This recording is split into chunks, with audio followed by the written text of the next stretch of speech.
Welcome, ladies and gentlemen, to Brazil against VNS here in Battle of Africa week number 4. As you can see in the top, the score says 1-2 in the series before, and if you lose 3 series in the Swiss format, you are out of the tournament. So whoever loses this best of 5 series will have no shot into the playoffs here.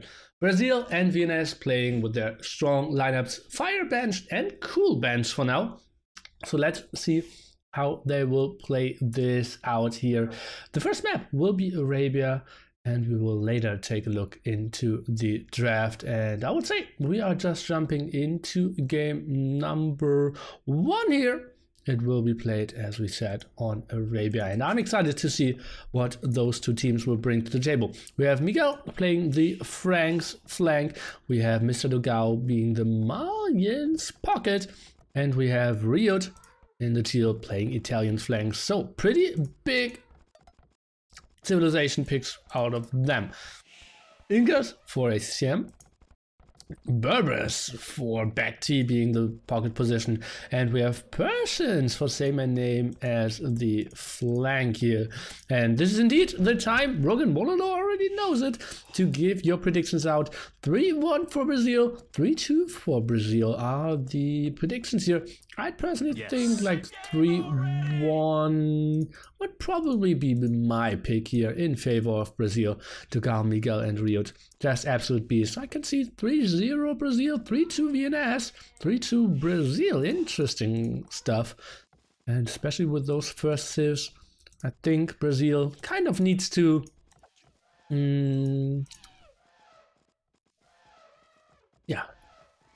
take a good lead here. And now all the predictions are flying in. Some VNS fans, interesting. And guys, last series, oh, got a villager, okay.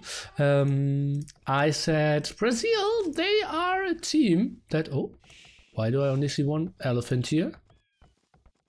And that scout is still full HP. Did he not? Oh, okay, Miguel now found the second elephant.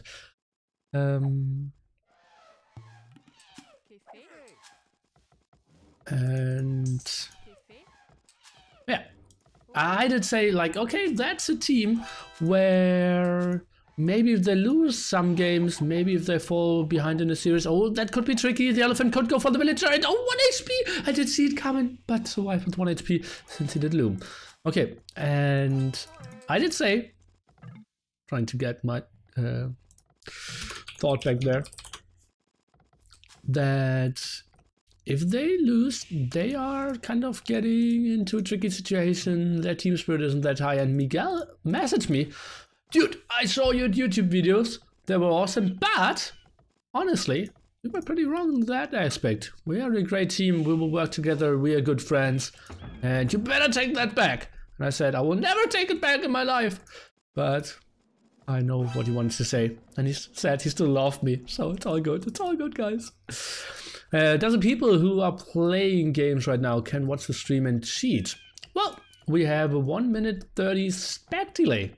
So they will see the stream, basically 1 minute 30 behind, plus my normal Twitch delay, which is like 8 to 10 seconds, depending on their connection, I believe.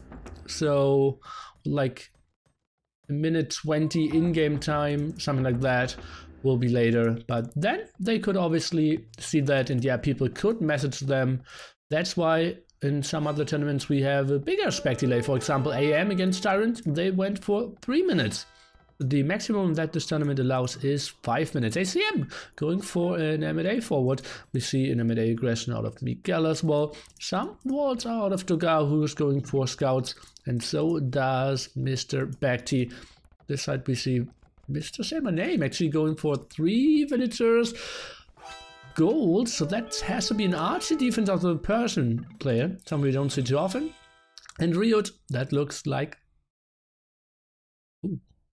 RiuT, 1 military. That's an archer defense out of our Indian player here. Small pause to catch up. Everyone knows everyone. Kind of it, right? Nice quick vault here by Say My Name. That's still open. Miguel, he doesn't really want to take more damage apparently. Vault should be set up here indeed. Would have loved to see that even one tile further, but it's all good. Vault will be fine. This one shouldn't get any damage either. Mr. Robo, welcome.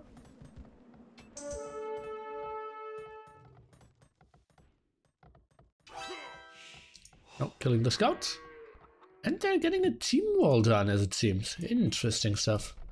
Tower now by ACM. First archery range out for RiuT. Oh, but those walls are open. Hallelujah. Need to get some quick walls done here. Only 3 villagers on that wood line. Let's take a look. RiuT, that's a bad first palisade. Why did he not build the other ones one more time? RiuT with the first screw up here.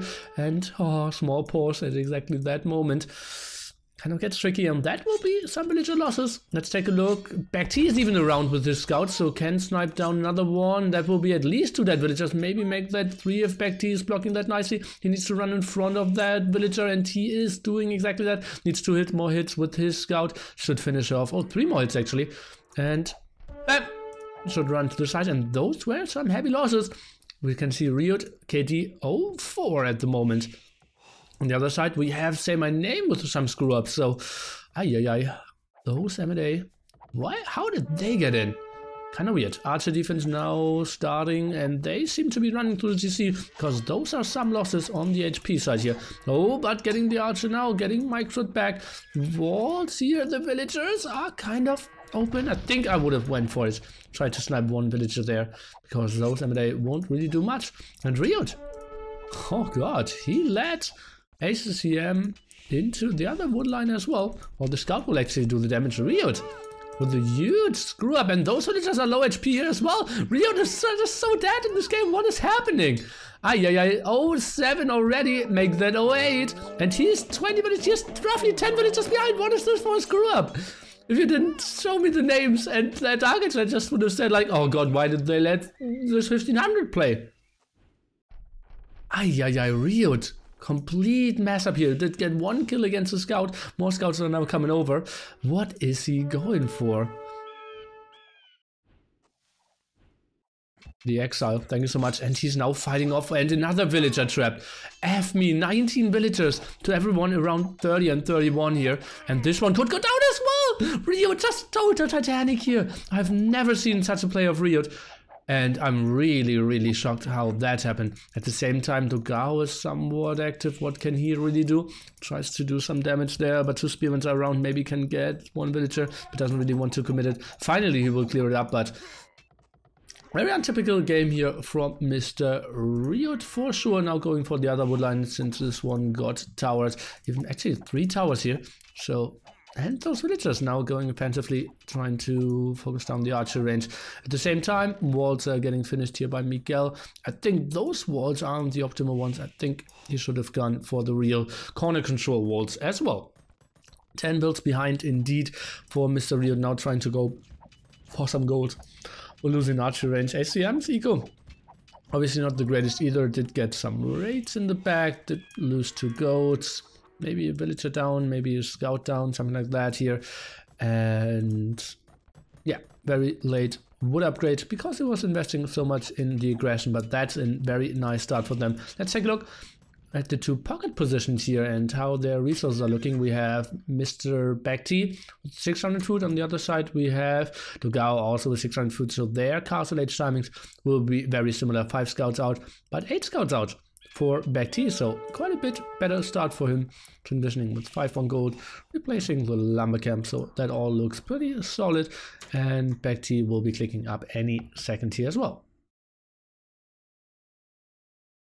Oh, Mr. Fire Around, hello mate, why are you not playing? I think... No, I don't think. I will just let you answer. Glad to see you around, mate.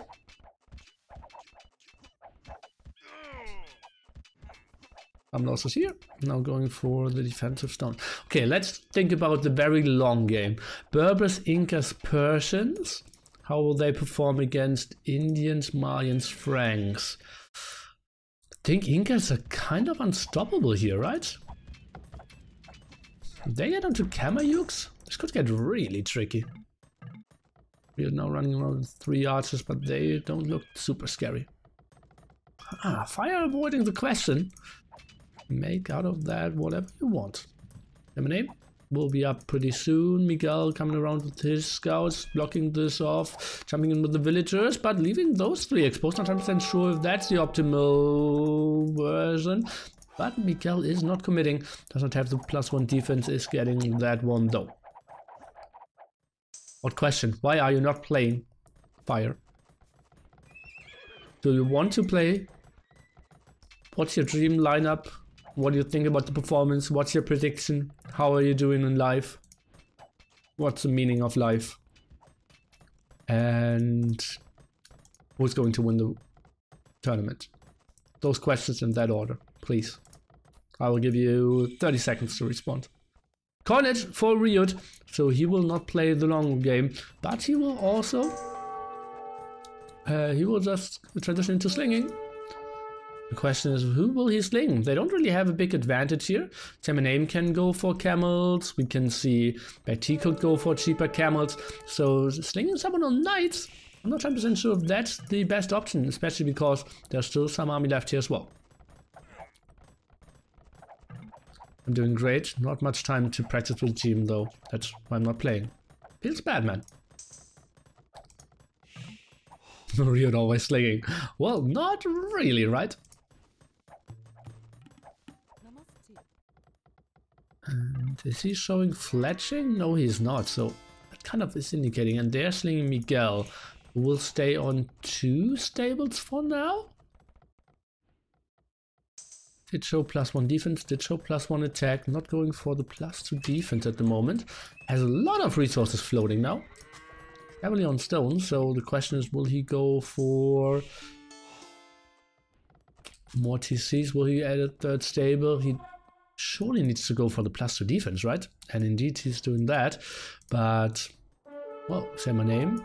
So just do okay-ish, I think, here. Those low HP scouts still will get some damage done. More than I would have thought. Will we see villager losses? 1 down, make that maybe 2, maybe 3, we will see. 2 builds down, and, well, that will be it. That's more than he could have dreamed of, and now loses all the scouts. Knights coming to the front, but I feel Semaname should be in a solid spot. Needs the +2 attack there, though. Although it doesn't really make a big difference. But the range really helps. And now he needs to defend, and he sees mass knights here. And why is he not getting... Oh, he has the resources to click it up. Uh-oh, that's somewhat of a misplacement. Needs to request some help out of BoA. But the tower is around, he sees around, he has a beautiful positioning, and Miguel needs to retreat. And yeah, the thing is, he is the player who needs to do some damage. And only 2 stables going on knights. That feels more of a reproach. Okay, let's get some map control, some aggression, and they won't try to get the advantage really in Castle Age, but he needs to transition into Imperial Age quite nice and early. BoA, very little upgrades thus far. Husbandry and Bloodlines is only upgrades. Not having the blacksmith at all. Does he even have a blacksmith? Yeah, he does. Yeah, over for wheelbarrow. DauT going for +2 knights as well. I'm not 100% sure if I like that. 2 players going for the same unit being slung. So BoA only needs to go for camels at the moment. And then VNS should have a quite nice advantage in this game, because they should be able to defend this pretty solidly. Has 2 defensive TCs up as well, so those knights shouldn't do much. Sees it instantly. BoA is playing absolutely what we want to see out of him this far. Defensive Siege Workshop here for Mr. Miguel. Probably wants to get some Mangonels out. Oh, some debation here, getting some knights in there, and that's a lot of damage onto them.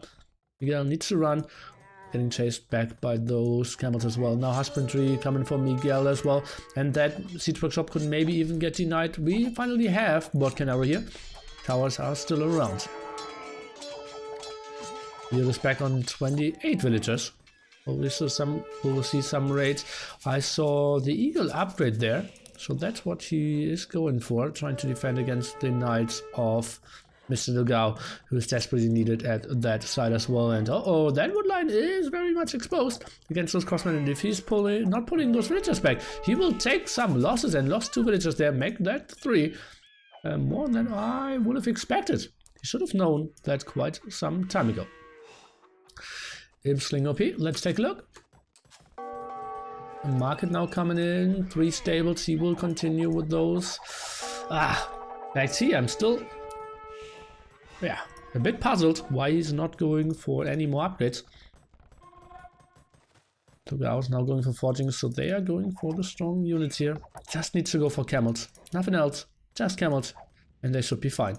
Want to see an aggressive siege workshop to really pressure RiuT as well. He's going for some more stone walls, has 2 defensive towers, and is continuing to sling. We go. Scout around. They are seeing, well, they're even getting some kills here apparently. Miguel losing villagers on the STC? No, saving both of them just in the nick of time. Okay, now taking the good engagement, and that was a big problem here. BoA, he didn't have all the upgrades on his camels, and that is a nice clear up here. Miguel and TaToH, beautiful move. So all those crossmen are going down. Persons, obviously not the greatest army. What he can go for, going for crossmen, but he just went for it because he was a flank position. I really want to see him transition into something. How many villagers does BoA have on stone? So that won't become out, just only seeing 1 there. And, well, BoA, why is he not having any upgrades on his camels? I think this is a very big mistake by him.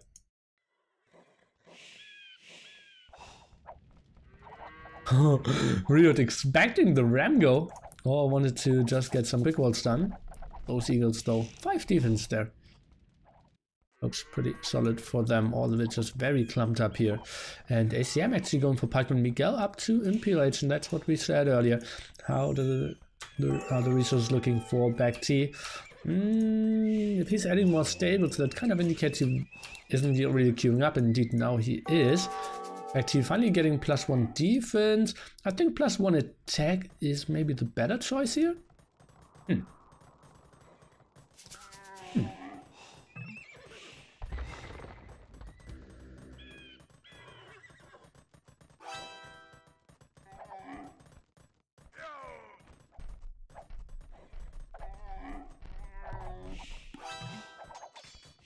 I think it honestly wouldn't be a bad option if ACCM now transitions into slinging, because he has a good eco, but what can he only has slow units, or maybe actually he can transition to Kamayuks as well. Just having mass camels from the Berber player, I think this could be a nice option. Very shortly, Miguel will reach Imperial Age himself, and then he can upgrade his knights, but at the moment only 17 military for him, so that isn't the greatest number. Some knights going down now here. We just pulled a bit earlier this time. We have ballistics for, say my name, who is now up onto the way to Imperial Age. What is he transitioning in? No, Hearttt gonna love that. Against 2 players going knights, makes a lot of sense. Mangonel shot could be pretty big. Take a look. Does say my name see this? He should see the Mangonel. This could be a big shot. Oh, going for the split. Loses 1. Knights are around. Cavalier upgrade is coming in. Still surprised how low BoA's eco is looking. And how little upgrades he has. Kind of is weird to me. Okay, got the camel converted, and BoA. Needs to run further. Now he even goes for handcart and Imperial Age finally for him, okay? Halberdiers is the transition for M&A. That should be great. We have ACM trying to defend himself after TaToH tried to pressure this area, did add some more stables, but only went for 5. And now he is transitioning into champions. Interesting. That could be an interesting stuff here, since he will face camels and halberdiers. Those could be amazing. Inca player obviously can easily add some slingers and could defend that quite nicely, but well, it's Marians after all, so the pierce armor is pretty sexy for them, for sure.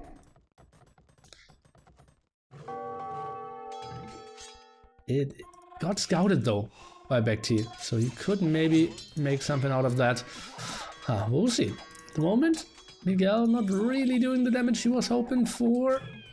Is denying some income there at the gold. Harbour upgrade should be coming in though. Defensive castle now here. I think I would have even loved it some more tiles over here to protect the other gold a bit better. And this indeed got scouted. ACM on the way to Imperial Age. Same name is getting the Harbour upgrade. And well, Wow, is he going? He is going for longswordman only.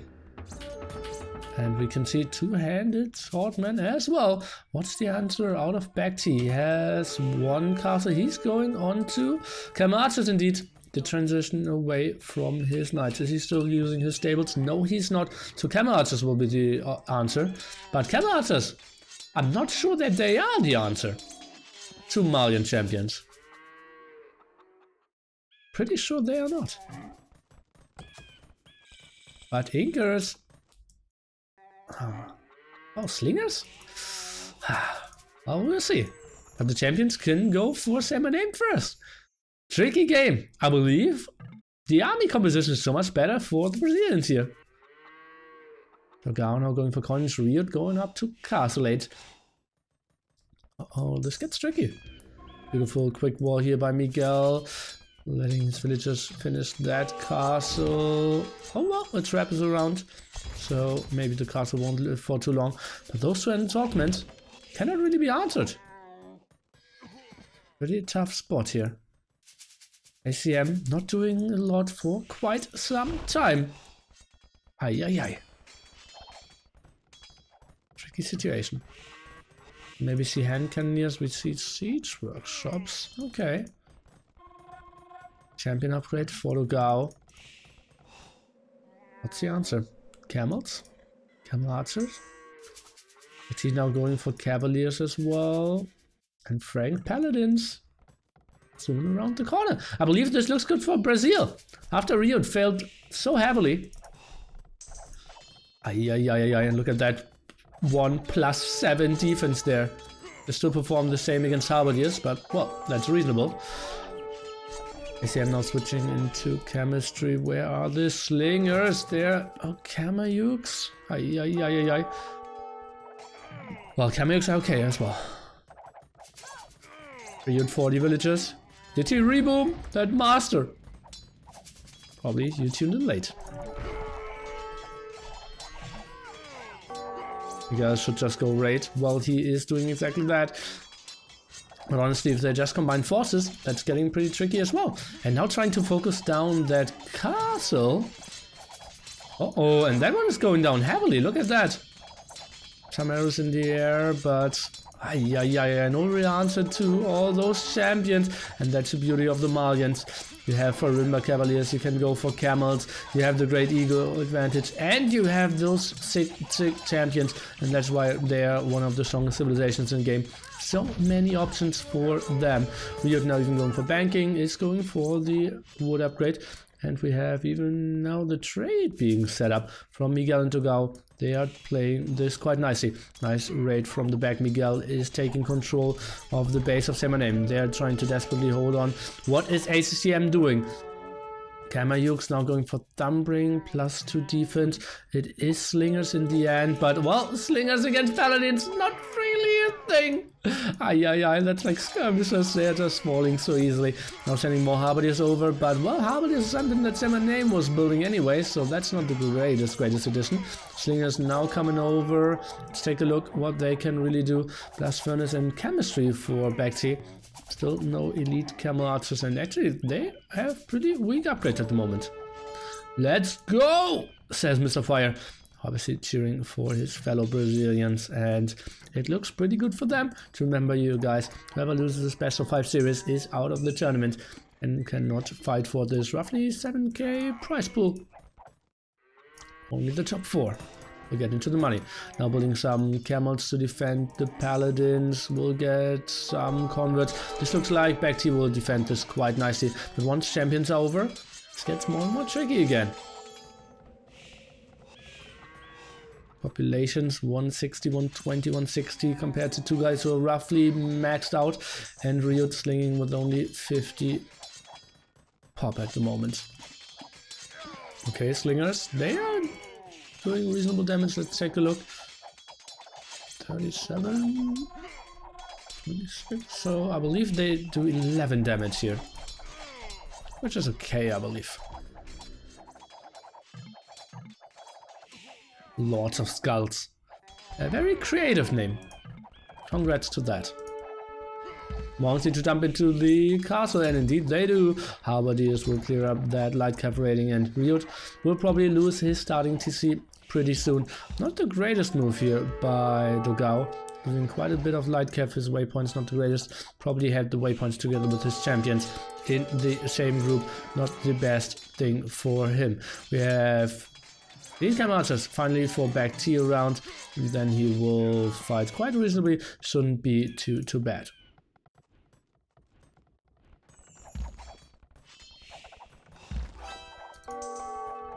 RiuT losing his starting to see, as we said. Next castle coming over, and then I believe the Kameyuk push will get pretty tricky, because the champions don't perform too well against Kameyuks. Paladins are horrible against Kameyuks.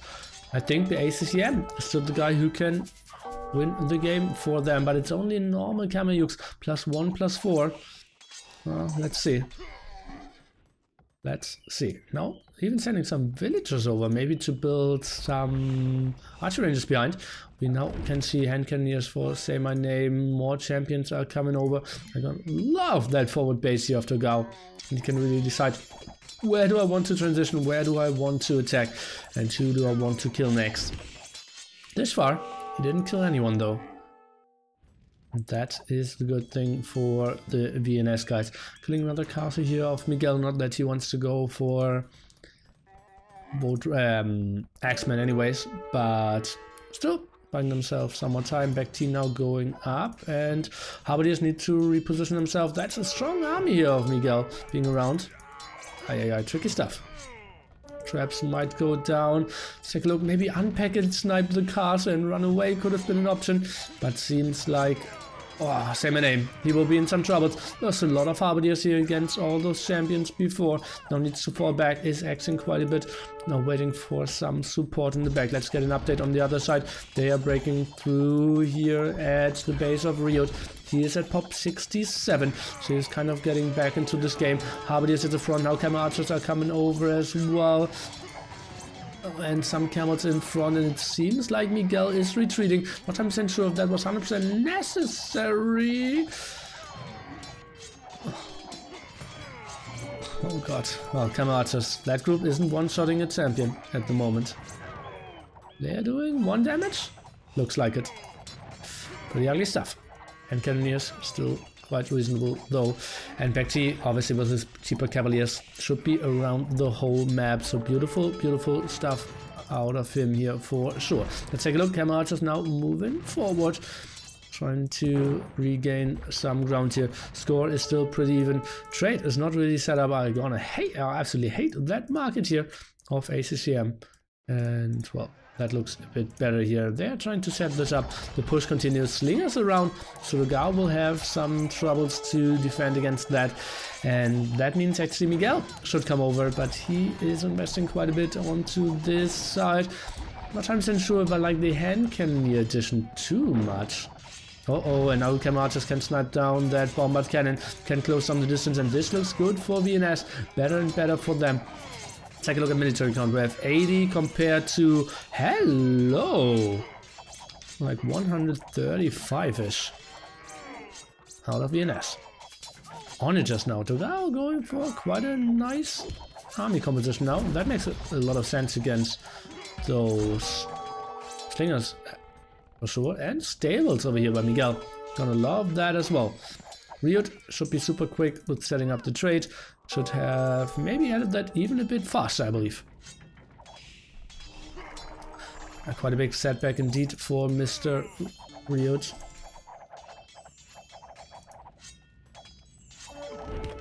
Okay, fight over here. Some more siege workshops and Persians. Well, maybe with hand cannoneers, halberdiers, and some siege rams, they can do quite a nice push against Miguel if he doesn't get any help. Tampering, pretty late for BoA, but better late than never. Halberdiers around. I still feel Kameyuks should be the great unit that ACM should choose here.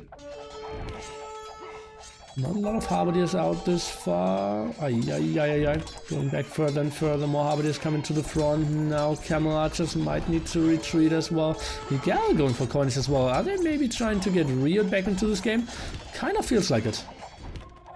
Uh-oh, this push. Well, Miguel not controlling all sides at the same time. Some losses here is falling back. But he was pushing quite nicely at that front. So I can see what he was focusing on. Onager shot maybe can get some of those slingers, and solid shot for sure, but will lose his Onager in exchange. Have some raids here in the center. BoA going for Cavaliers. Does not really have any answer to that. Will lose at least one castle. Slingers are around. Beautiful team play here. ACCM helping out quite nicely. Those archery rangers in the back helping his teammates quite nicely. And the push over here continues. Miguel, he needs some barracks. Maybe some barracks of TaToH over that side could have really helped out as well. Where are the Kamayuks? ACM, why is he so slow with the transition in that regard? We'll lose another castle. How many castles do we still have left? Soon, only down to 2. We know that is not enough to go for full Kamayuks. But well, what can you do? Still feel like that's the best unit they can go for. Another castle going down for Miguel. Not putting him into bad spot when it comes to being housed. He's even trying to repair it. Well, that's not really efficient anyways.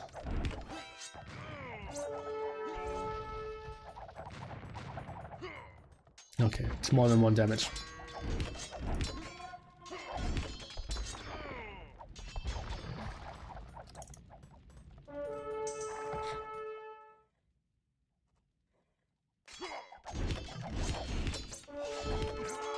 Now out of paladins. Well, and exactly when I said this, I see a new group is arriving. Next push, or slingers in the back.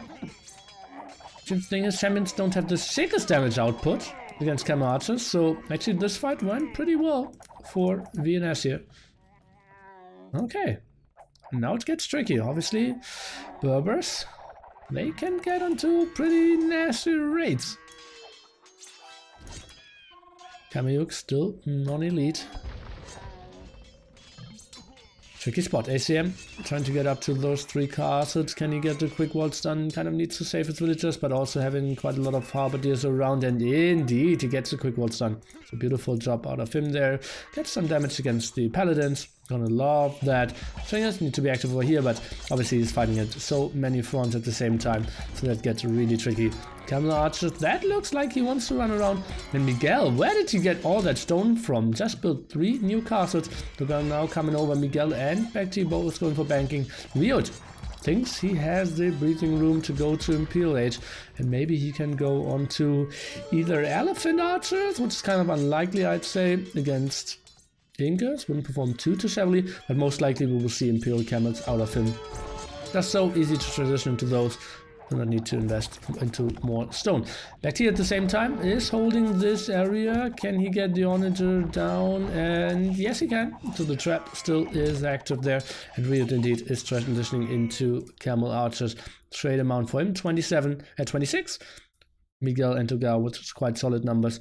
We see VNS still only in the 20s. This is the grand finals? No. This is group stage week number 4.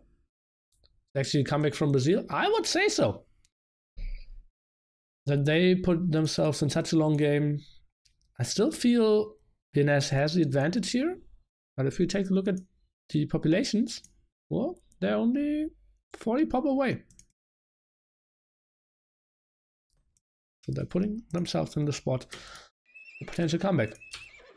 Now going for, yeah, Imperial Camel switch. Smith's a RiuT.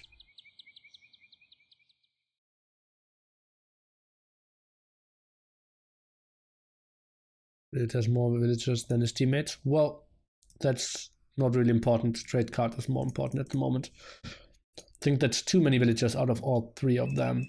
You more want to go into like the 80s, 90s. I want to have like 40, 50.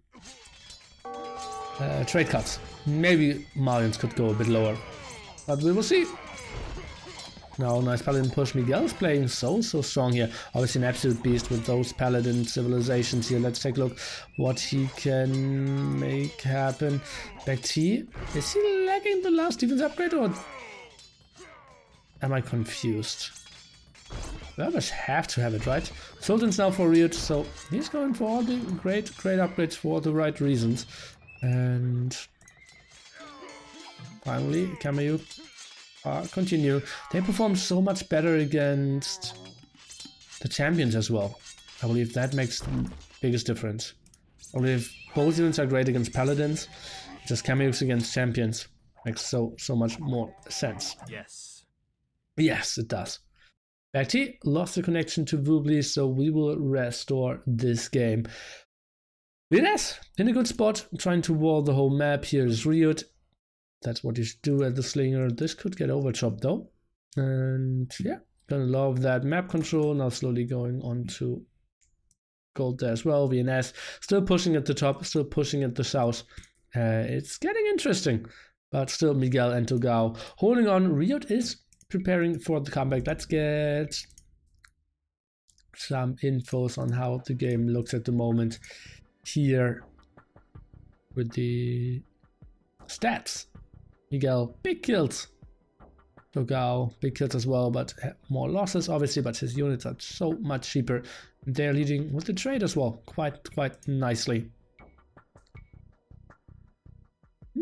Still an open game, absolutely has to be restored, and we will see how that will go.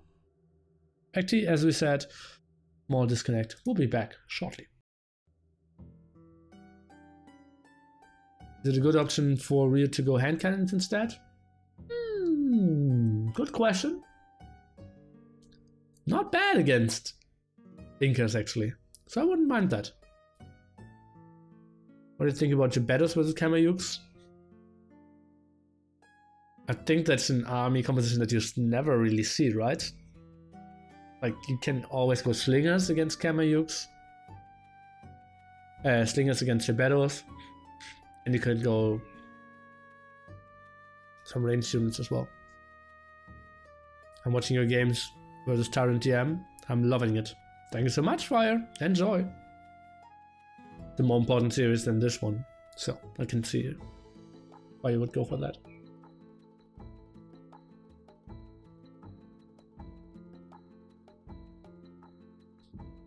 Does this disconnection mean players get to see current stats? Not really. If they restore the game, they are getting sent into Woobly without seeing the stats.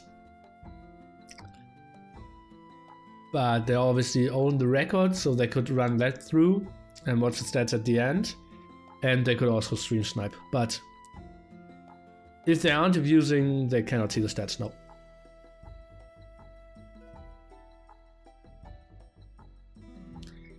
Why is APM so high? You can watch 2 games at the same time. PogChamp.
Okay guys, let's continue in game number 1 here. We are still at roughly the 1 hour mark here in this game, and it feels like SEM got pushed back a bit more, but at the same time BoA and Semaname are moving in and they're continuing their push quite nicely. Not a lot of paladins around from Miguel, getting some rage in from the back.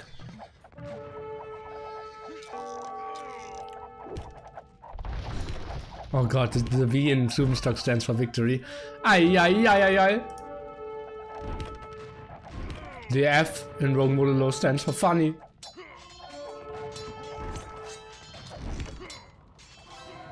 Trying to go for more kills against the castle there. Halberdiers are not defending that. At least one trap is going down, not trying to go for the repair. Yeah, still good, staying strong there with the slingers.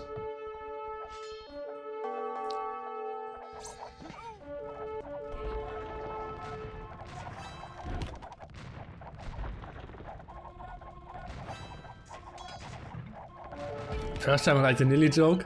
Sick! Welcome to the channel. First day here. And okay, let's take a look. Ooh, lots of paladin raids, but well, not a lot of camels actually. Quite a bit of damage. Yeah.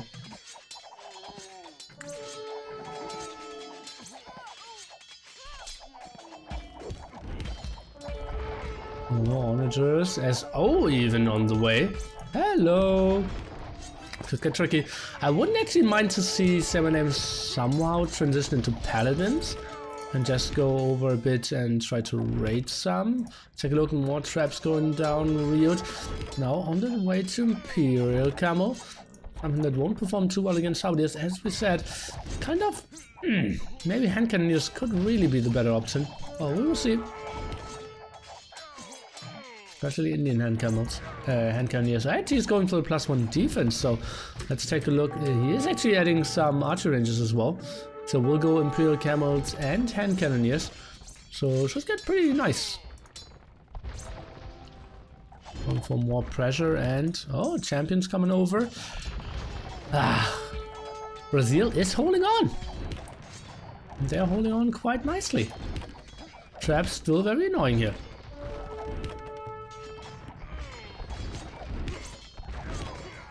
VNS is out of gold, says Fire. Well, they have trade cards in the amounts of 40, 30 and 30. So doable, I would say.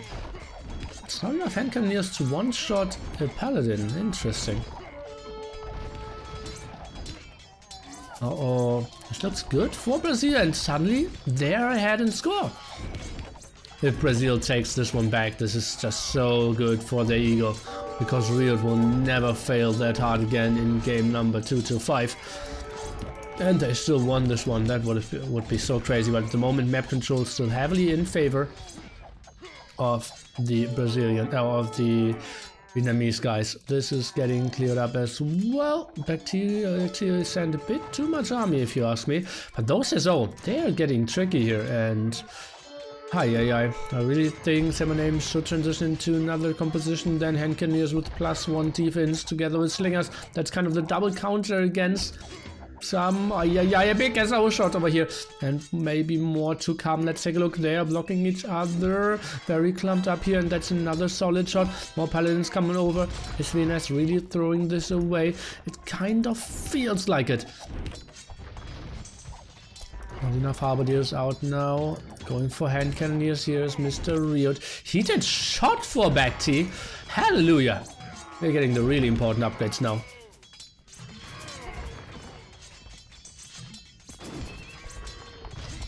Elite Kamayuks. Finally. The unit that I wanted to see for the last 40 minutes out of ACCM. Finally coming in.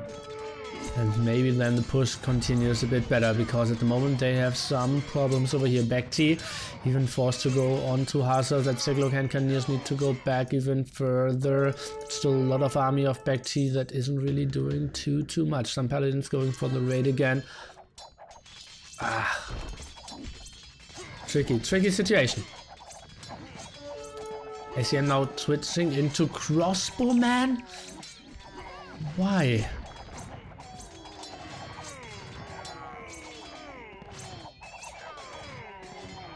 I believe camera archers are pretty nice. Finally the +4 defense for the camera archers is flying in. And they are performing well against the hand cannons. I believe elite Kamayuk and camera archers here should be a pretty deadly composition against paladins. And going for, well, killing his own champions now with the SO here is Mr. Dogao, who is not going for chemistry yet. Obviously, in the old days, people refused to go for chemistry because the projectiles are flying slower with chemistry. That got fixed some patches ago. So nowadays, you can go for it.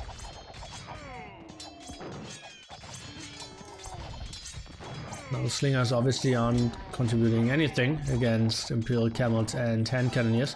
Camel archers are around, same name, finally going for the +1 defense for his cavalry, but only pop 100 for him. Why? He lost like one screen of military. He shouldn't be. Oh, don't tell me he's going for elephants. This would be a dream come true. Oh god. Yeah, actually, that would be the nicest unit for sure. If he just has 2 castles out of elephants, that would be so good.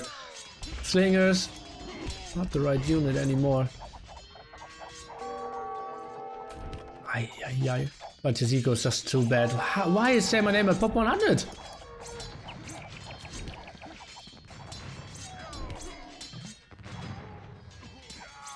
Slingers destroy hand cannoneers, it's not even close. Oh, I didn't know that.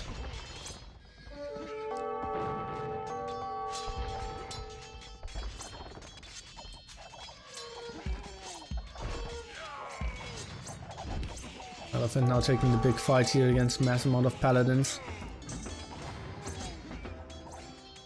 Look at how little resources Seminame is getting on the map. No barracks is working. No archer range is working. The castle's not working. What is Seminame doing? Let's go into his view log. He's queuing up some villagers, moving back some hand cannoneers. Another TC. Trying to save some villagers, but he's popped 90 and not really. Now he's got 1 round of hand cannoneers. No halberdiers out of him. Ay, losing another castle, 3rd castle going down. This is getting so tricky, and now the raids are flying in. And that's like so unforced. He had so much ground to boom back and everything, and now they're losing this game. How did this happen, guys? RiuT was completely GG at the roughly 13-14 minute mark, and Dogao and Miguel just pull it back. Not the greatest thing, not very efficient, but simply the army compositions were so much better from the Brazilians. Yeah, they had the stronger civilizations, I would say, but this should really not happen. I believe ACM way too late on the Kamayuks, back T way too early on the camera archers there, fighting against the champions, and say my name, going for this very one-dimensional army push. Then they had like slingers and hand cannoneers there, got doubled against the Frank Paladins. VNS throwing a 1 game, if you ask me. Incredible hold by Brazil, and RiuT actually pulling back into this game and wasn't even close to overtaking Say My Name there with the score. And that was really shocking that VNS did throw this game. I'm really surprised.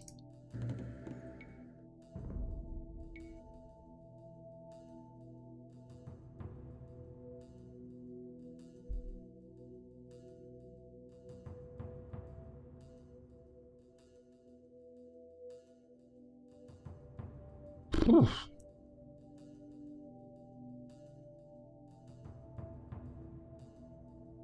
Trade was late as well.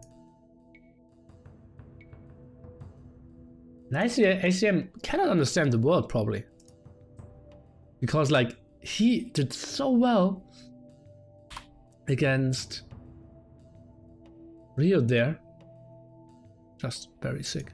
Malians, Indians, Franks. They just picked their top 3 here for Arabia.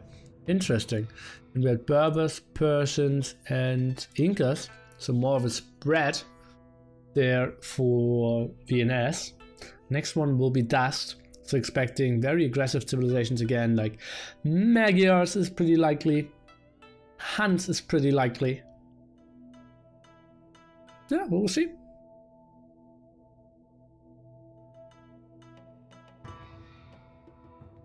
Warlord timed out. It wasn't me, it wasn't me.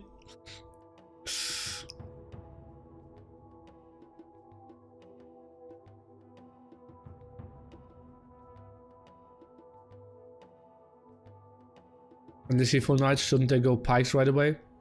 Don't make more exposed. No, back T should have just went more camels with upgrades. He saw basically 3 players investing into +2 knights. Because 2 players and a slinger. So he just needs to go camels, and they're in such a good spot here. Ay, ay, ay. Nearly every request could say a hype ay, ay, ay for Brazil win. Thank you. Ay, ay, ay.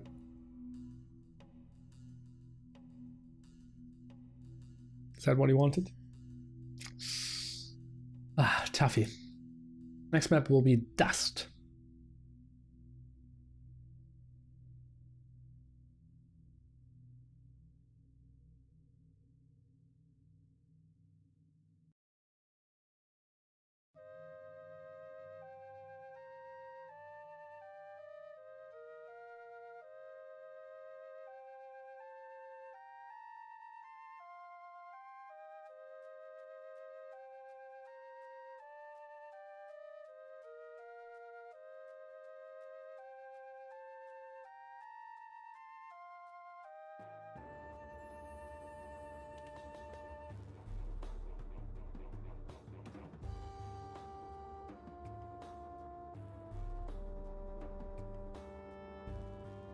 And my name with the rage quit. Or maybe benched for cool now.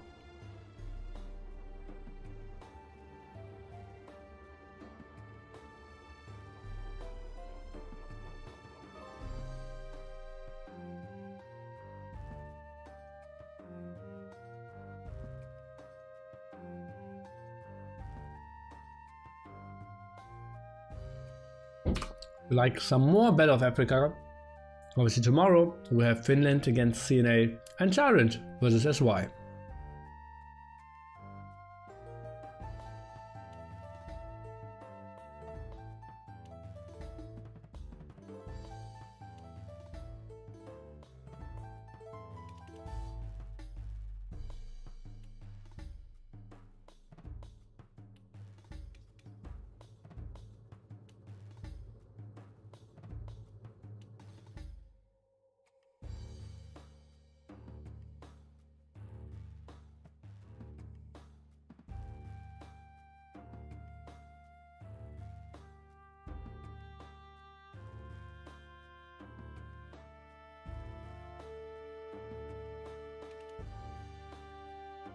What do you think? Finland's games tomorrow will be very competitive. They are playing without Zupi, they're playing with Rubenstock, so kind of tricky for them.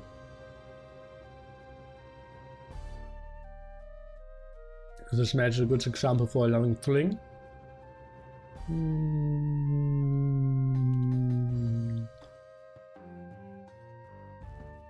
You mean for banning Sling? And then no.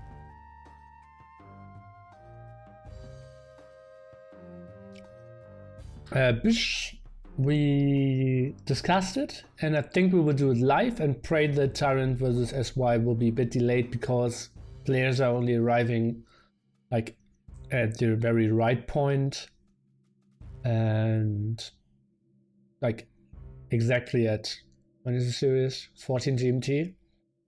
So we kind of will do it in that order. No Rex tomorrow, at least that's the plan for now. And wanted to do Rex.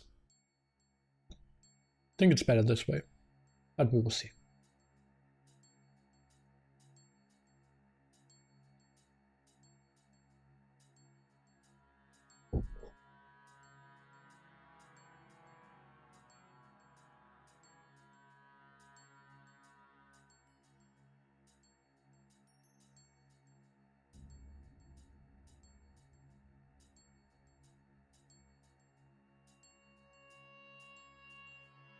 Is that a bash on your own GM teammate? Well, saying that Runestock is worse than Zuppy isn't really a bash. I think he would have said the same thing. 99% of the AoE world would say the same.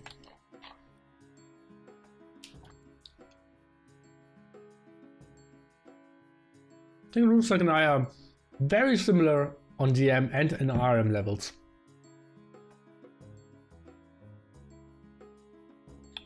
Maybe I might be a slight bit better in 1v1s at the moment, but I think in RM 1v1s, but we'll see. Slam greater needy, that's true as well. Unless it's a tournament.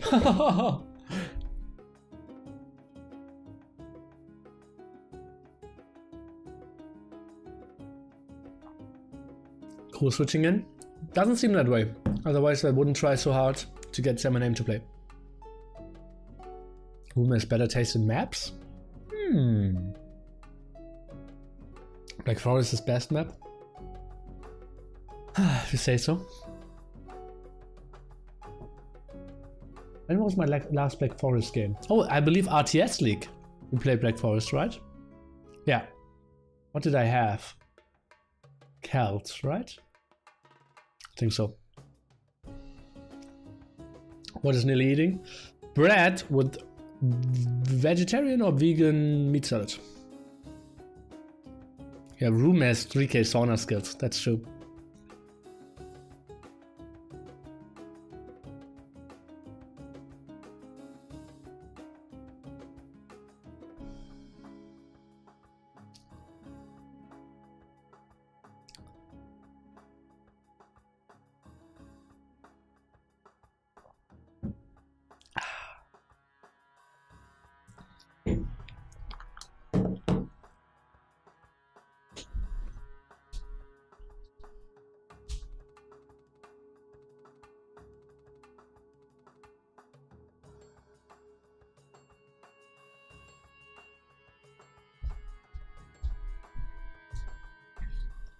Guys, it's finally summer in Germany. So many beautiful things going on. Look at that, I even bought myself some flowers. Aren't they beautiful?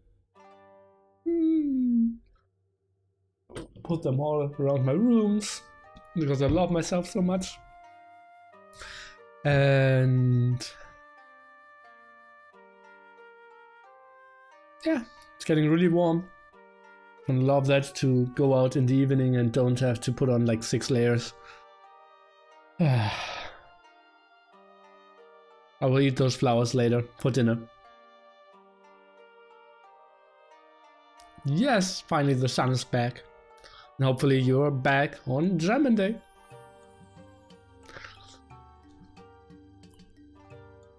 Veganism is killing flowers, probably. Buying flowers for yourself. Story of Neely's life. Personally, man.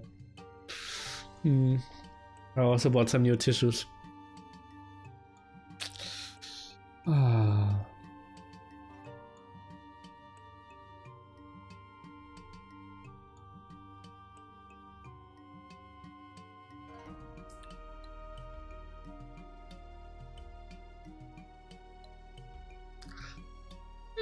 Quite some downtime.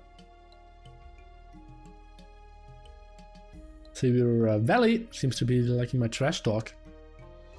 Good for me.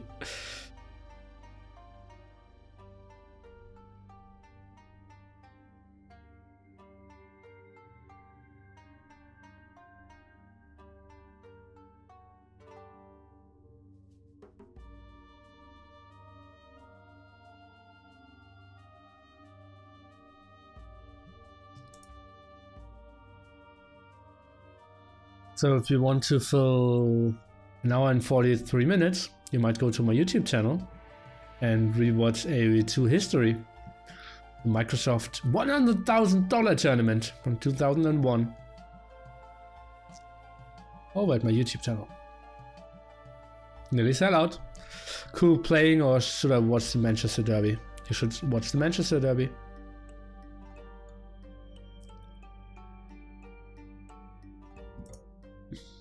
those are the only two options you have.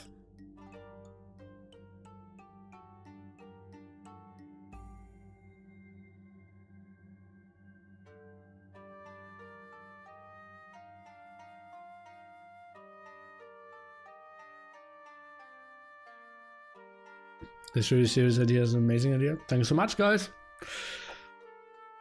As I said, probably in 2 weeks we will have WCG 2001 coming. Classfeld, welcome.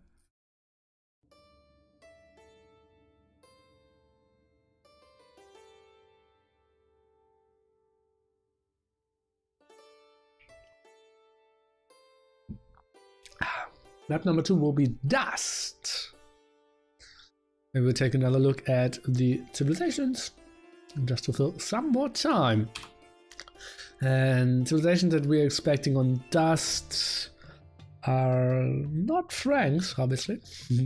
So Huns is very likely, in my opinion. Maybe Ethiopians. Something like Italians isn't bad. I think Goth actually is quite solid for Dust as well, because you never will get big walls done anyways. Magyars kind of is a must for me. We won't see Chinese. Do we have Steppe? Yeah, Steppe is following up that. I think this could be an option. I think I want to see Byzantine somewhere else.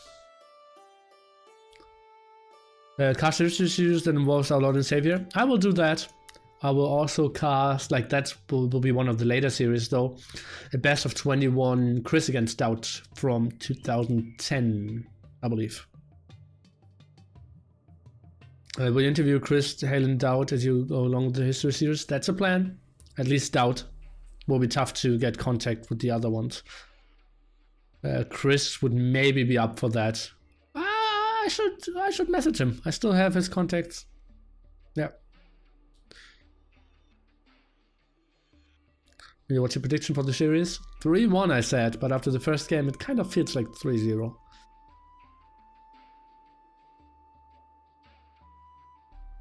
That was the best 21 ever.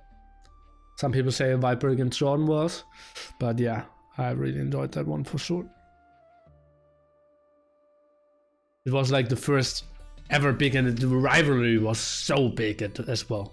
This was enormous at that point. And it was like the first ever really broadcasted series of all time. And you guess? Let's take a guess who was the guy who broadcasted it. First live stream of an Age of Empires 2 match. Who could that have been? Who was long enough there, crazy enough?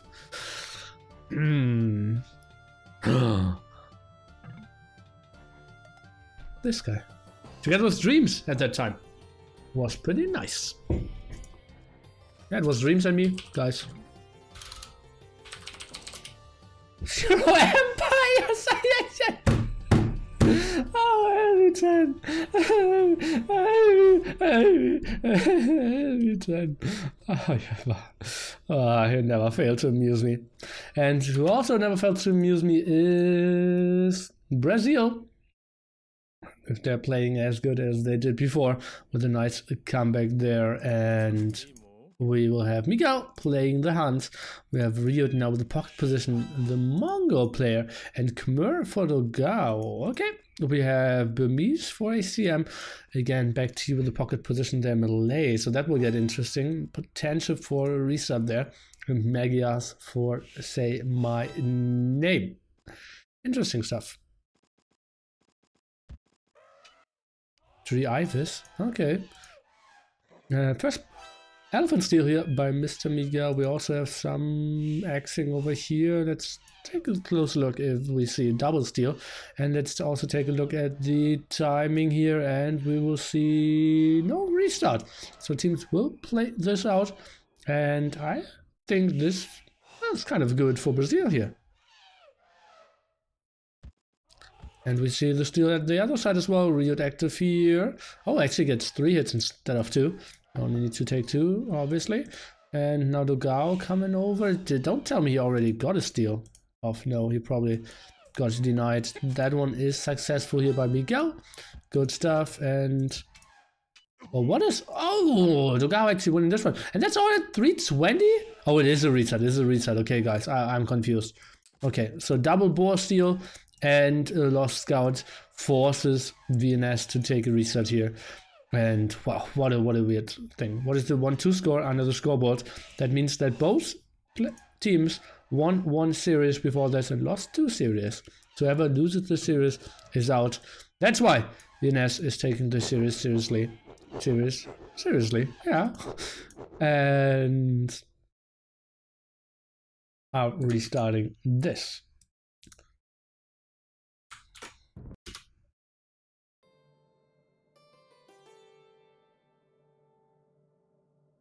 Instant launch for them again.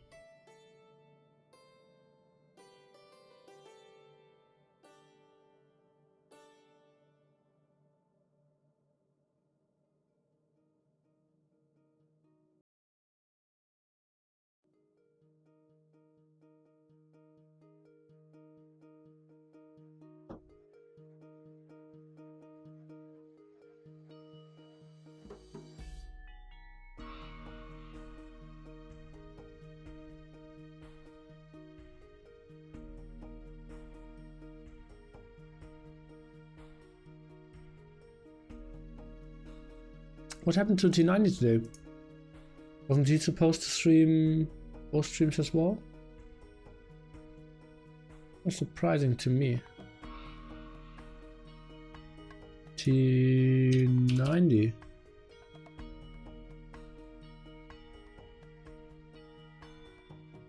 Saturday. Yeah, he said he would be around. That's surprising to me. I'm very sick and I can't stream today. See you soon. T90 cry. Hi, hi. Best of wishes to him.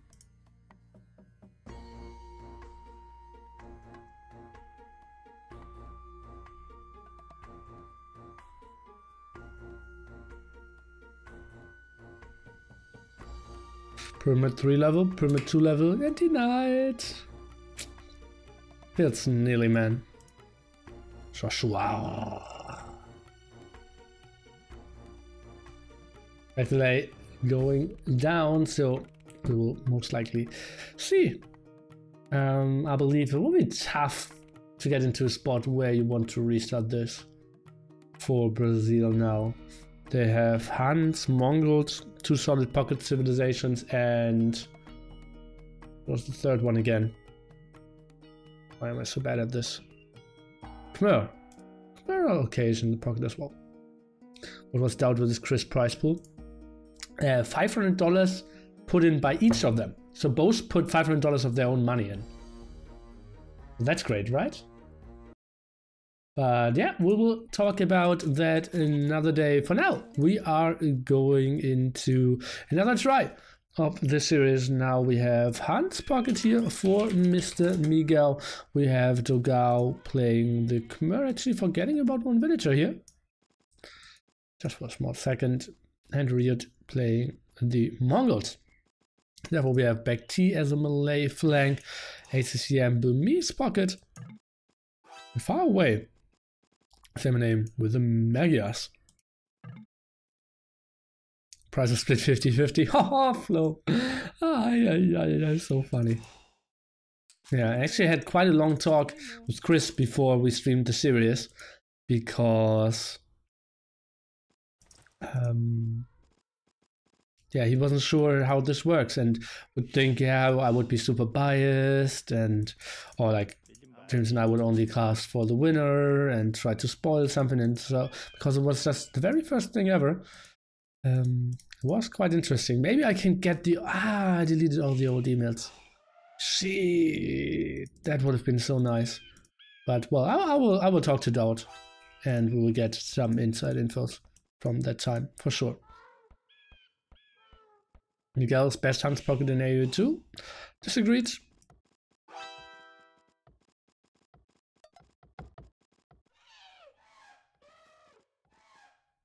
Where to go? Oi. No losses, and it doesn't seem like any steals either. So a bit more of a fair game this time around. Or like equal. was always fair. Not the greatest main gold spot here for Mr. Say My Name. How does his gold look in the back there? Okay. For everyone who doesn't know the map, this map is totally flat and you don't have berries. So that's kind of ugly for you. And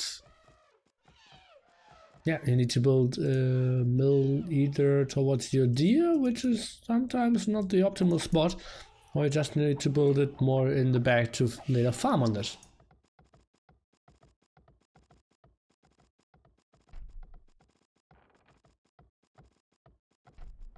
Are you a flat earther?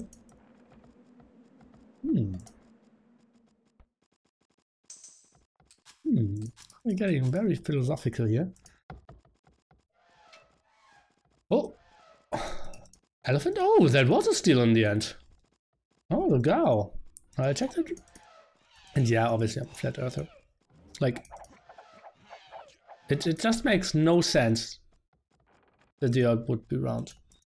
And it makes so much sense why people would want us to believe that. But yeah, I flew with planes and I couldn't really see like that it's round. And you can always see a solid ground. Like, it's so obvious. I'm still curious how people would ever believe that it's round. Like, did you ever like look at the edge of the like the edge at the horizon and see that it's round? No, you see always that it's flat. So, kind of always confusing me. You're not the first one to ask. Where's this donut shaped?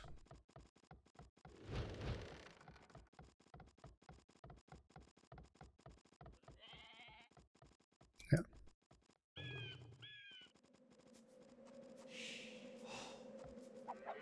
Quite a lot of farming here. Now forced. Want to say my name? Because he obviously has one less elephant. Which is even more hurtful than on normal maps. Because you don't have berries, and elephants have 400 food, so that gets really tricky.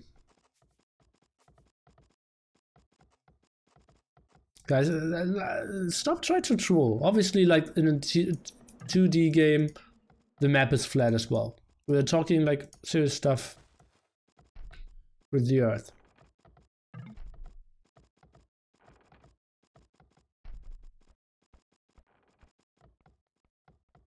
But, well, let's focus on this then. Absolutely horrible mill placement, or like not horrible, but like it should have been just one tile further away.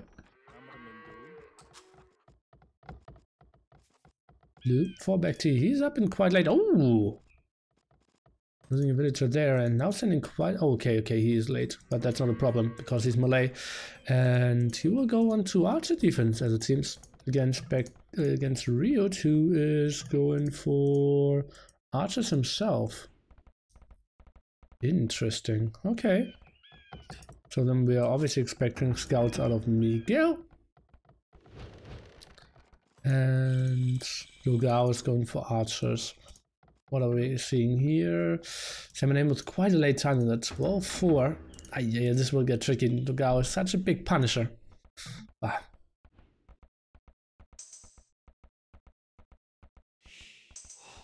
This map is called Dust, indeed. Back to scout. Oh yeah. DE Dust 2. Oh gosh. Back to so sweet. A late transition there. Not a single farm for him. So getting onto some zebras there. Now going for the stable. And even pushed another zebra. Oh, actually now pushing more. Thought he pushed them earlier. Kind of weird. What did he scout? Oh, he did help over at TaToH, so it seems. Say my name going for the offensive stone. Why did he not go for the back stone? Trying to go for some shenanigans. You have a solid eco. So expecting scouts out of him, but TaToH should be in quite a solid spot. So now maybe expecting a rush of Semaname because he's up so late. Not 100% sure. We'll go for an early blacksmith here as well. Will get tricky. BoA going for the big walls, wants to be safe against RiuT. He scouted the 2 archer ranges, so knows exactly what's up. Will probably position all his army over here and will be safe. We have scouts out of the pocket from ACM. Nothing too special here. At the moment, the only loss on the game was BoA's 1 loss there against the elephant. Now I've been stealing some late goats. Running all his villagers, now sending more on gold. That makes up to 7. Expect he choke in tournaments? Not really. He's not known to be a big choker, no. Malay only 1 will ahead, yeah. He lost 1 in the battle. BoA King of Titanics, rivaled by a Slam. Not sure, I think Slam should be a clear number 1 there.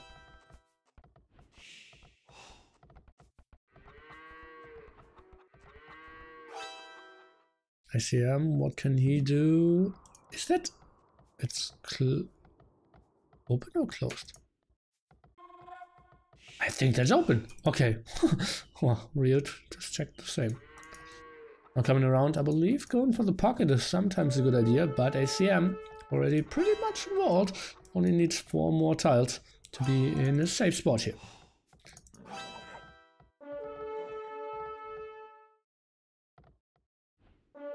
And they realize, okay, this guy's defending with archers at home. Let's go to the other side and, well, ACM, as I said, is saved. Now switching on to gold as well. Gonna love that. Lots of farm here. Lots of farms by Mr. Miguel. I think I would have preferred that farm over that farm first, but just some small minor tweaks. Not too important. 236 HP, but they're just going to the front, I believe. Makes more sense. BoA following that up, or following that, and yeah, just should wait for fletching, and then I believe this should be a solid clear up by VNS. What I was seeing on the right-hand side, oh, some kills actually by saying my name here. How did that happen? TaToH sending some archers back. Where's all his army? He is around here as well, and they're blocking the stone quite nicely. What can BoA really do? Are they finding a good engagement here? At the moment they aren't together, where the scouts of Miguel desperately missing, trying to get together here. 1 scout down, micro, they need to fight here. Why is TaToH still trying to break those walls? RiuT not giving the information as it seems. And they should fight 3v2 here, because Semaname too far out on the map. Lots of scouts of ACCM. Let's take a look at BoA. Okay, he's now getting attacked by all the scouts from the back. Let's take a look. Pikemen are actually missing those scouts, and that seems like Miguel has some heavy losses. And BoA is playing this quite nicely, getting a lot of kills in here. 7 kills already for him. Yeah, 5 losses as well. And the only one not participating here is Semaname, who's now coming over and wants to go for some clear up. This looked pretty good for VNS. Obviously, it was so much nicer for BoA since he had the big archer numbers, which is a more important thing here in Feudal Age than the scouts. Before we have Bloodlines and the +1 defense, now this will all get cleared up. And TaToH, okay, 4-11, 4-5, and 2-7 for the Brazilians. Tricky stuff, but Miguel up to the castle. It's not a lot of villagers on gold, but this will be quite sweet for him. Let's take a look. It feels like both people should be able to defend here. Oh, BoA. Oh, not the greatest move here.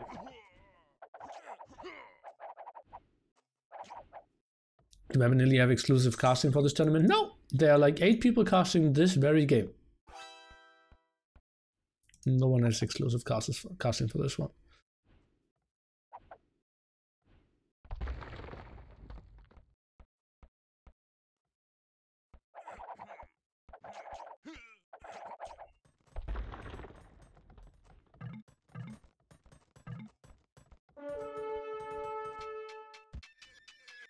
A random scout engagement here. too important. Uh-oh, BoA. Can he get actually into some defense here? RiuT. He's in a nice position to maybe do some damage. BoA not up. Let's take a look at his resources. Well, he could click up any second. And yeah, that will reach. Oh god, BoA will be up 30 seconds earlier. Although he clicked a solid like minute later. Oh, feels so unfair. Oh, that melee bonus. Oh, and TaToH is not getting those walls up. MNA putting himself in a reasonable position. Take a look, he's up to castle age as well, goes for bloodline, so actually he has bloodlines now. Trying to scout the map a bit more. Where are you from? Hamburg, Germany.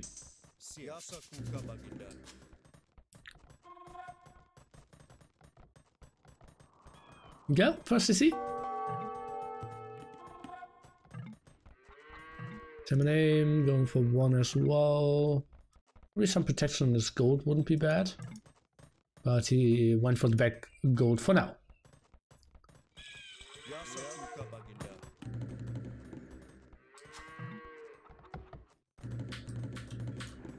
Rushman. Upgrades flying in, bot canary as well. BoA feels like he has a timing where he can push. ACCM going for a Rambai. Huh. 2 players with still massive crossbows. I'm not sure if that's the best idea. In fact, he should never move out here. He should never move out. If his pocket is going for a Rambai. I'm not sure if I like that. A Rambai pocket here. Didn't VNS throw a game on like step in the last series? I believe so. Going for a Rambai pocket there. I think so.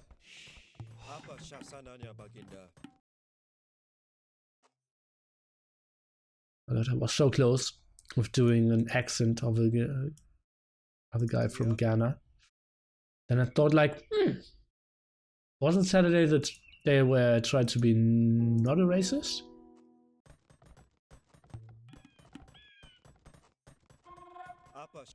But yeah, no Ghana imitation today. Still, BoA should not move out. It's so risky. He knows that RiuT should have roughly the same number. He doesn't have the timing upgrade or the timing advantage, and Miguel has to be around. He should just sit behind his walls. And now an elephant even.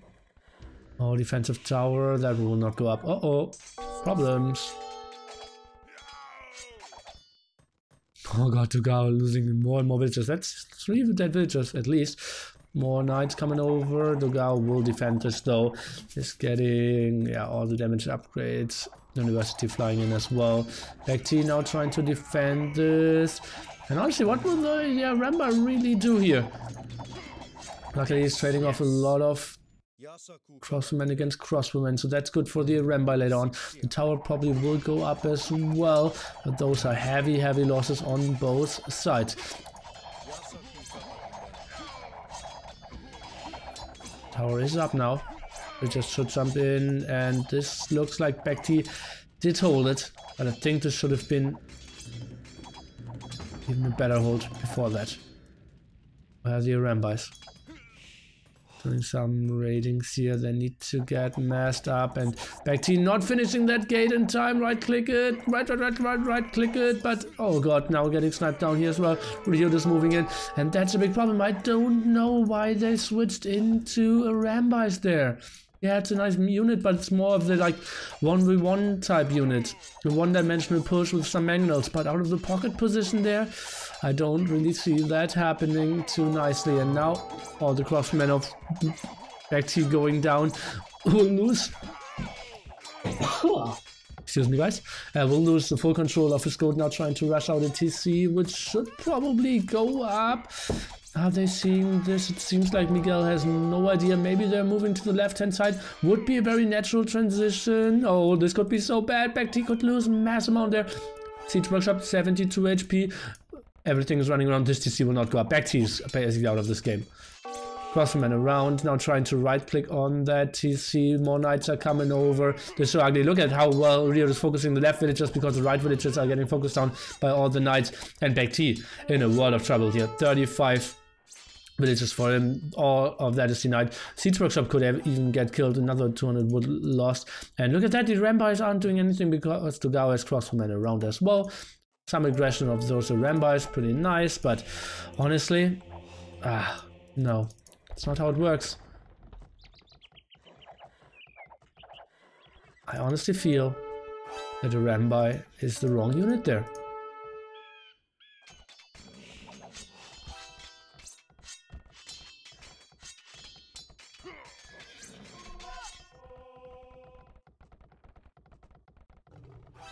Magna short, let's take a look. Going for some splits. Rambies around. DauT could maybe even focus that down. Oh god. Dodging all the Magna shots. Some aggression over here is continuing. Let's take a look at that though. Could get pretty tricky. Knights are coming over, trying to focus down that one Mangonel. Rambi now are doing quite a good job. Mangonel number 1 down, Mangonel number 2 down. Crossmen are coming in again, and Rambi needs to run. RiuT is around as well. I think he could have even fought, because the moment ACM just stands, some problems for him. Mangonel at 55% here. You can see the armies kind of spread, so shouldn't need the biggest shots, and Knight still around. More army of Seminame now coming over. Out. Uh-oh, RiuT not taking care. Quite a solid loss here for him. BoA losing all his army though as well. Same time, let's take a look what DauT can do on defensive tower. They're helped out to defend this. What can DauT do? What does he see? He sees the Mangonels. Mangonel now sees the Rambi. Not really deciding to fight this off. Oh god, and killing the Mangonel. What a big blow up here by ACM again. And how much time is DauT buying there? Ay. Okay, finally getting cleared up. But that took so much time. Here we go, defending Seminame's attack. Oh, actually overtopping here. So some villagers will die, but not the end of the world. Some knights will die in exchange. Looks all too reasonable here for RiuT, who is on 3 TCs. They have the running eco. But oh, ACM and Seminame, they have running ecos as well. Interesting stuff. So DauT and Seminame in some problems for sure. Look at that, 4 TCs running here for Seminame, adding some more stables. He's in a good spot here. DauT does his crossmen over and over again. It built some defensive monks trying to defend, now going for the 4th CC.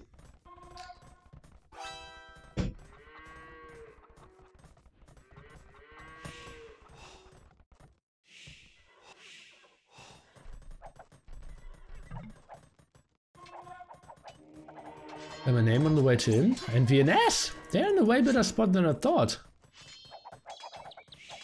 How did that happen? Say my name. Such a better position than DauT. Obviously Magia is so much better than Khmer, so that kind of makes sense, but still. Say my name had such a bad start. DauT just focus on the pocket though. Never really damaged Say My Name this game. Only 17 losses and quite a lot of kills. Nice account.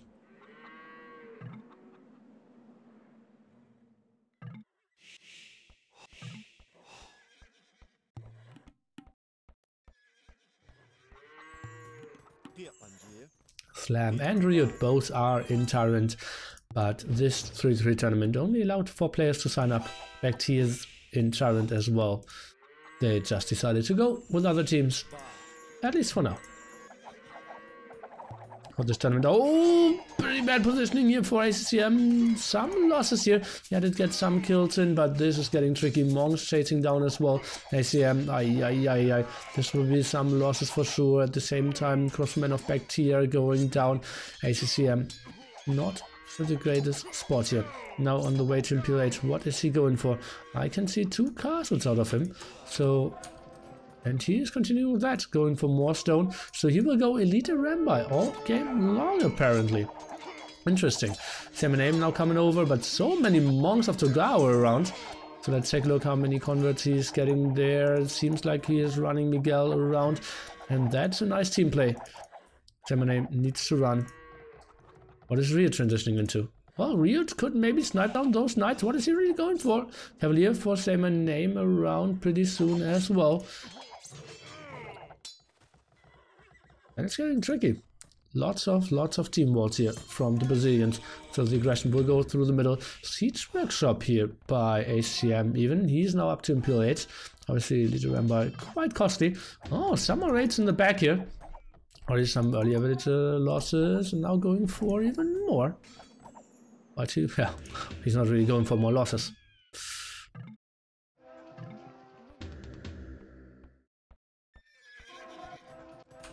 That's number 3 on the way. Nice aggression here, and they really need to keep down RiuT so that he cannot get into elite Mangudai masses. Take a look how are his resources looking. He is building a second castle, not that many villages on stone. Well, okay, I will take that back. So he will get onto way more castles pretty soon. Rambai still non-elite. Seminame now should have no problems finishing off all those crossmen. Monks in the back of TaToH still somewhat efficient. The Rambai is nicely positioned against all those knights. And VNS again in a good spot here at the roughly 40-minute mark. Let's take a look how they are playing this down this time. Looks like army is quite in their favor, not in numbers, but just in strength this far. BoA, what is he transitioning into? Is he staying on Arbalest here? Would make kind of sense, like Arbalest traps towards the Mongols player before he can get onto enough seats. Could be a good option. Seminame, is he transitioning into Paladins? Not yet. Go, defensive Hans Castle, something we don't see too often. Coin is now out of ACM, who is at a solid pop 140. Overall populations, tiny bit better for the Brazilians, but not the most important thing. RiuT having 3 castles up, and RiuT, well, he's even going for Arbalest. Hallelujah. We'll lose some villagers in the back here, but let's see it in time. So, not the worst thing ever. Now Rams going forward here, and that's an interesting push. Normally Rams don't really work against the Mongols player, but well, he doesn't have a lot of Mangudais yet. So, well, we'll see about that. And then there will open quite a lot of area for BoA to come over. Maybe he can transition into Elephant, maybe he can transition into Karambits as well. We will see. For now, he just needs to send some army over so that the Harbinger push of TaToH will get stopped. I believe this is a pretty good team idea.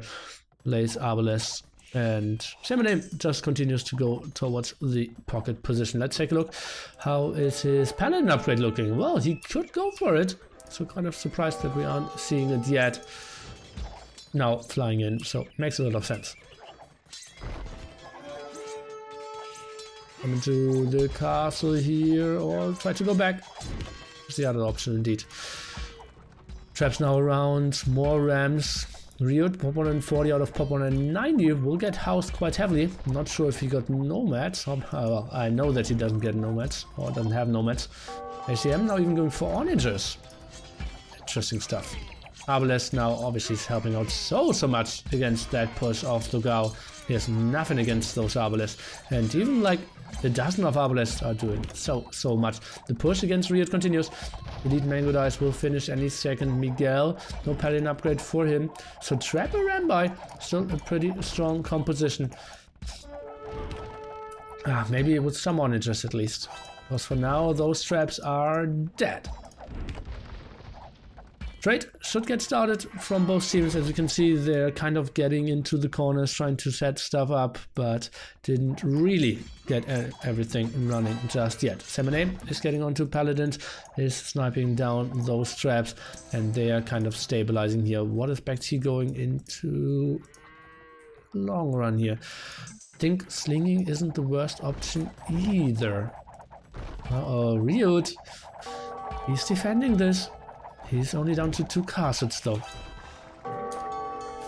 145 out of 145. The Rambis, they are moving in, will kill the traps and then probably go back. Or what are they doing? Oh, somewhat of a misplay. Need to really get close to the Mangudais to go for the optimal damage output. Paladins now around as well. What are we seeing in the middle here? Some Paladins moving. Nice outpost here by BoA. Actually seeing quite a bit. Lugao moving in further. BoA maybe even going for like some archery ranges. Wouldn't really hurt at that time or at that side. Now the big engagement over here. Let's take a look. We are moving in against those traps. Traps easily going down. Ramba is closing down the distance. Abel is not really helping. Onager is out of position, trying to focus down the, or actually focusing down the market. Doesn't really make a lot of sense. Ramba is still with a huge damage output from behind. No paladin upgrade there just yet from Mr. Miguel. Ramba is continuing to do their damage. Mangudai count really dropping very low here. RiuT in a world of trouble. Now traps focusing down the castle again. And RiuT here at the moment is at 3 castles. Probably fall down to 2 again. Questions, will he repair this castle? Probably doesn't make a lot of sense. Maybe build one further back. But he goes for the repair first. ACM going for the +4 defense. Is he switching into elephants? No, just light cap for now. Okay. Oh, Khmer, Dogao. I'm going for some onagers now. Obviously, that's not really how Khmer is designed, going harbor the onager, but at the moment, it just feels very efficient. Everyone between 175 and 150 pop. So no one really maxed out, but everyone in a solid position. And that's why this game is still in such an intense phase. This castle needs to be hold for RiuT, who is lacking pace and tactics, maybe even dumping. Let's take a look. Paladins of Miguel are moving in. Some losses there against the onagers with the Mangudais. Did try to micro, it didn't really work out. Now the Paladins moving on. I'm not 100% sure if I like this too much.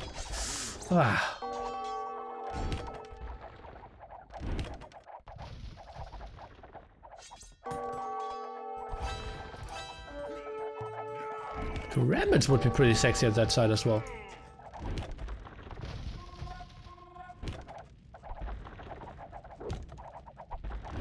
Opa! Okay, solid shot for now. Castle is going down, as I said before. I think repairing didn't really make a lot of sense. Bought himself a bit time. Let's take a look. Miguel, is he now trying to go for it? Still no +4 for him. ACM now going for some attack upgrades. Want to see some stables of same name at that side as well.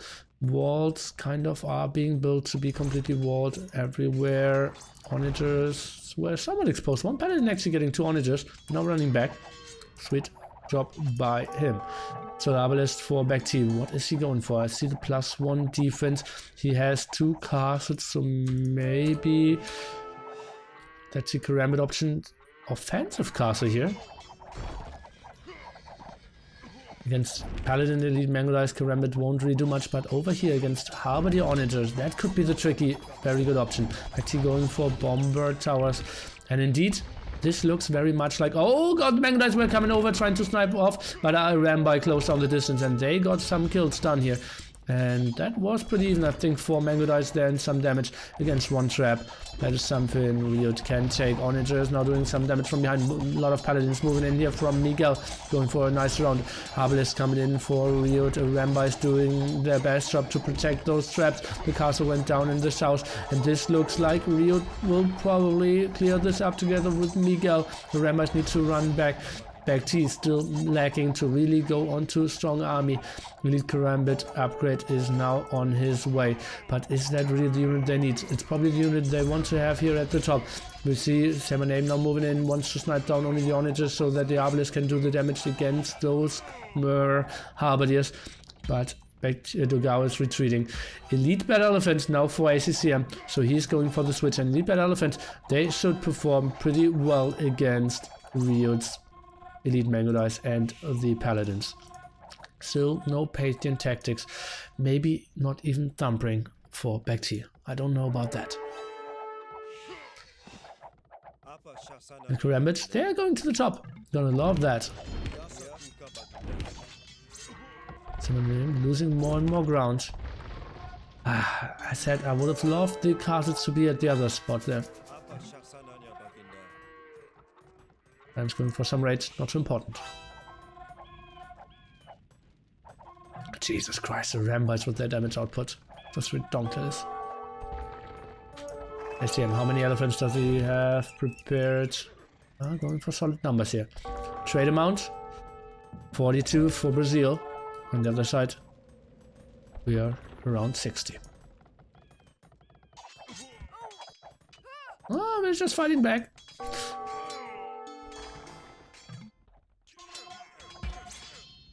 And Karambits! Moving in here. Obviously, they don't really want to fight against the Harvarders. They just want to snipe down. Oh god. Well, sweet job for them. Now going for another attack here. Having a +4 defense here for the Burmese. Now going for Howdah! And we'll make them even stronger. Maybe some more rams, maybe some more bombard cannons. I believe bombard cannons would even be better. Oh, ram by run by now and +5 defense. Look at that. It makes them so incredibly good against those elite Mangudais. Barry, thanks so much. I will try to. Good luck streaming 3 more 1-hour games. Keep up the great casting. I will try to ram by move now coming in. I think it will get cleared up eventually, but we'll get like 10 trade cards. Wouldn't really surprise me. One paladin still active here in the back. Let's take a look. Not a single trade card went down yet, but kind of fighting, forcing RiuT into getting some unfavorable fights as well. Those elephants now closing down, and well, Mangudais going down as well. Some Rambites doing their job here. Karambits now coming over. Only +1, +4 at the moment. At the same time, this is kind of felt it's a castle being held. Yes, it is. And those are Rambites still active. And VNS, it seems like they are winning this game, guys. How did that really happen? So weird. Karambit still active. Elite Rambi still active. They are playing this so nicely. Trade amount suddenly goes down to me and my math. Let's say 45. But just charging up for another attack, and that means the Mongols player of RiuT, he has 3 castles, is going down to 2 again. Big problems for him. That castle will not be saved. In the end, they didn't even really clear up that Rambi mass. Another 2 trade cards going down. He's even moving back. Hussars now being sent there to clear this up. And Arbalists, they cannot really do much against those elephants, doing 2 damage against a 320 HP unit. Not the greatest thing ever. Elite Karambit around back T. He is just so annoying with those, with fighting off all those halberdiers. And they are holding this area. It was pretty close to the Gao getting to the trade. But who is in the trade is still VNS here. Now finally getting cleared up here, but they're already charging in for another attack. ACM going for the tech switch. So nice. He's still having elite Rambites around. So many battle elephants, and Brazil needs to tab out here. GG. What a beautiful game here by VNS, making it a 1-1, and yeah, promising us to be a very interesting series. As we said several times today, whoever loses this best of 5 is out of this tournament. And both teams kind of had high hopes for this one to maybe annoy some of the big ones, maybe go into the playoffs, and Brazil maybe even to take a spot in the finals. If they were lucky with the draw there. Again, if like AM faces Tyrant or something in the semis. Beautiful play. And HCM with his Rambites, if you ask me, not really efficient, but same name, just owning Dogao there, who was always running behind. Yeah, Khmer is tricky to play, but he had such a timing advantage, didn't really get a foothold on this map, was super open, lost villager after villager in this area here, like he lost 3-4 villagers or something. Same name always active with all his damage output there. Pretty sweet stuff for him.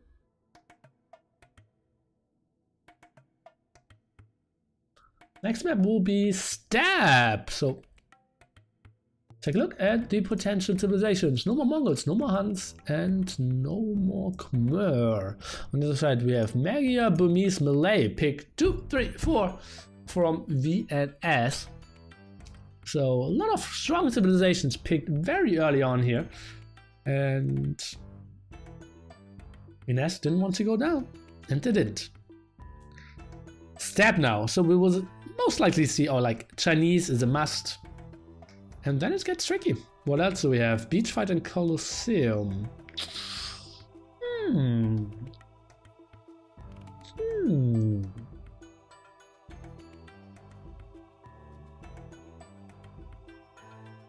So no Slavs, probably no Britons. So I think like Vietnamese, Chinese, Japanese could be pretty good for VNS. And for Brazil, I probably want to see something like Spanish, Ethiopians, Turks. That's something I can live with. We'll see about that pretty soon.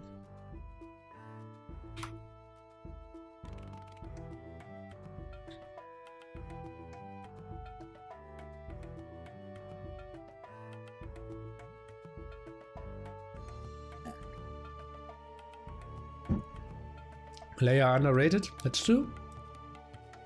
Second most underrated civ in AoE. After Portuguese.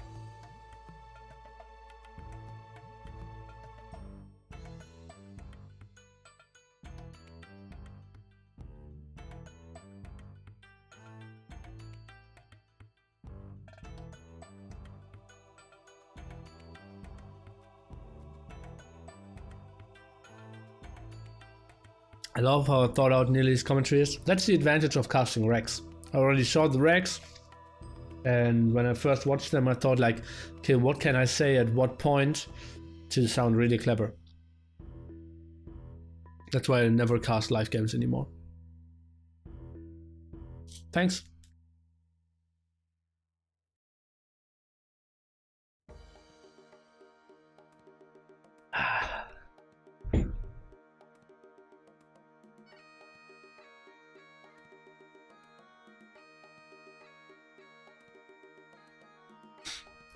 Hi Neely, I'm new here. Hi Elite Kamayuk, I'm old here. Hope you're having a great time.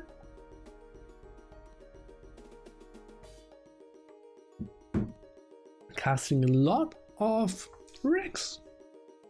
Not really Rex. Playing a lot. Start casting already. Peacock Rampage, welcome as well. When the next AoE history episodes, looking forward to that. Probably somewhere between 17th and 19th. I wanted to do Talk of the Empire there, but Zero Empires is traveling, so I will probably squeeze in AoE 2 history.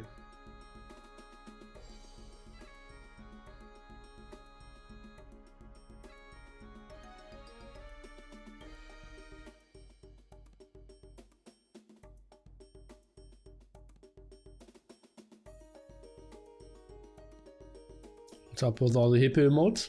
Check down below. FAQs, we'll answer that. In the wild.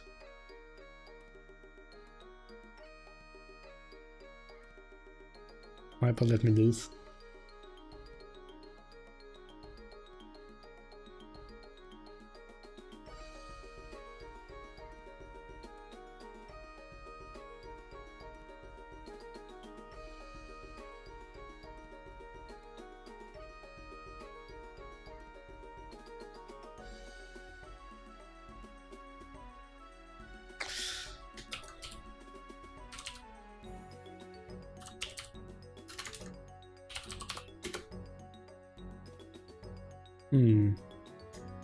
Or remove comment, TLC2. Oh yeah, edit comment, bracket. Oh no, I think we can. Oh, maybe I can just move that as a new thing. Edit comment brackets and edit comment brackets to all go to the Battle of Africa site. Because that's the only tournament happening at the moment, right? For the next 3 weeks? Probably. Speculate. Start it, guys. Oh, the Viper 99 fan. Wasn't he great?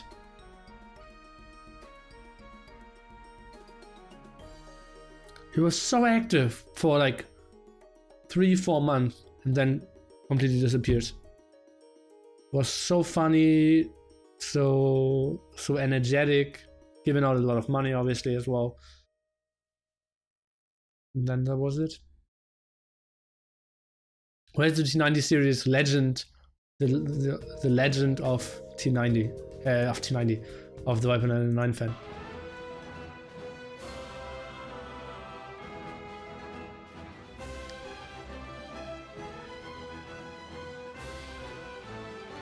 Bum bum bum.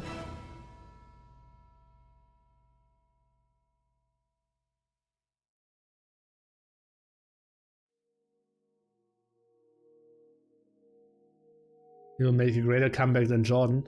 That's sick! Because Jordan did like the greatest comeback of all time, right?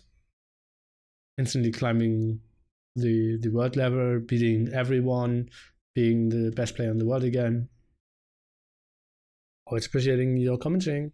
Keep up the good work. I will try to. The J Savage. And that looks weird, guys. That looks weird. Don't get overexcited here. That's a 51-second game. You picked Persian already. Oh god. So we have Spanish, Ethiopians, Italians. Monday? Spanish, Italian, Ethiopians. And on the other side we have Malians, Persians for Say My Name, and Chinese for Backseat. So the same player is going for Persians again. Well, it was a very long time ago, like surely close to an hour. Now we saw what it is. So now the question is, how would an admin rule this? If I was admin, I would say that Brazil has to play the same civilizations, and Brazil can decide what civilization VNS has to pick instead of Persians out of the civs that they still have available. That's how I would rule it. Let's see how admins will rule it, and if there is an admin. And no, there's no admin around again.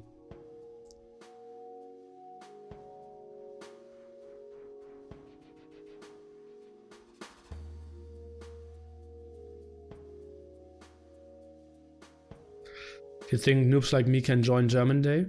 Well, what does join mean? Sometimes we are playing with viewers.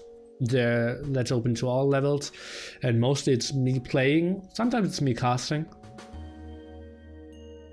Member's not admin? No. He acts like one, but he's not an admin of the tournament.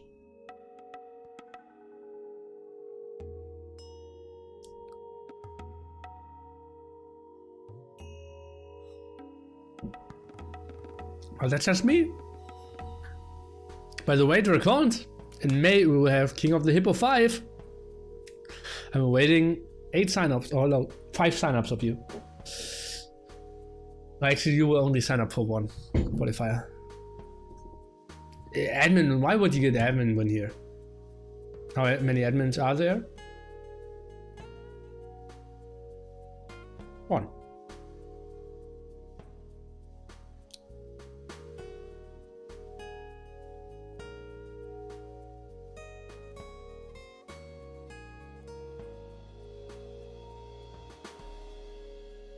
Biggest tournament of the year, finally.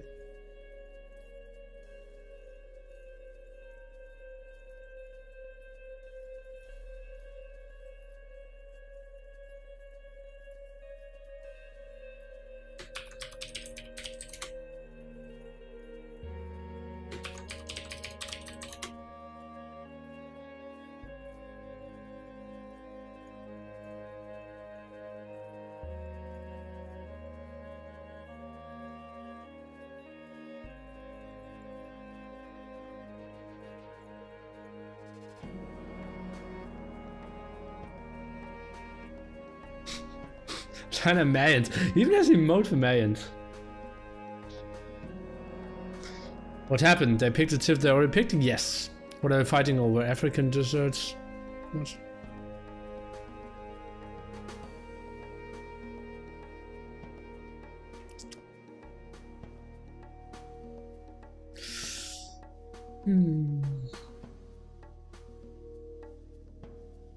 So let's take a look at the tips, shall we?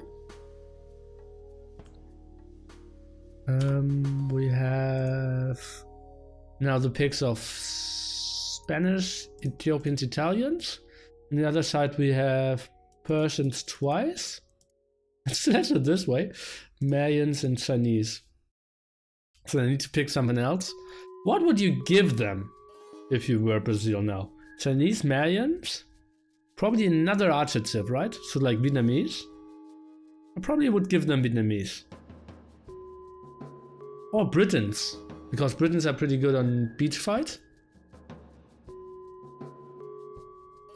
I'll give them Britons. Yeah. That's how I would approach it.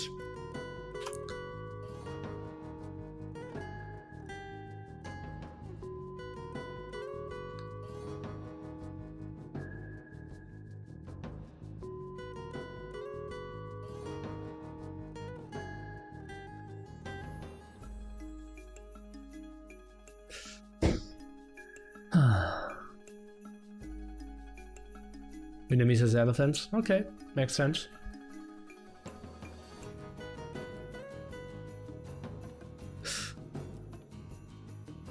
They're not sheep on step, right? Yeah. I think Britons would be really good. I would give them Britons.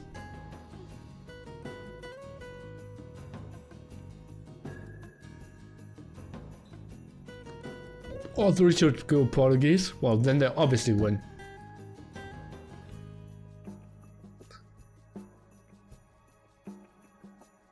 It's itching in my fingers to tell swissboyy what I would do and what I think is best by far.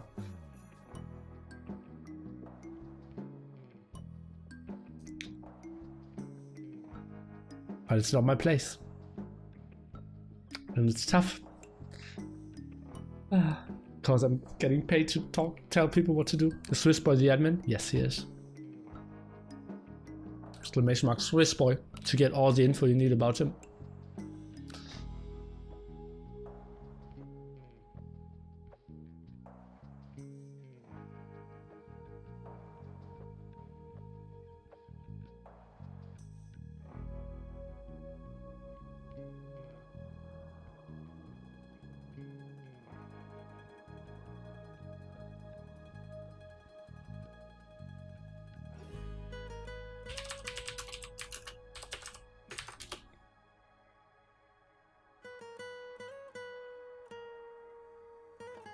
The guy didn't get the question.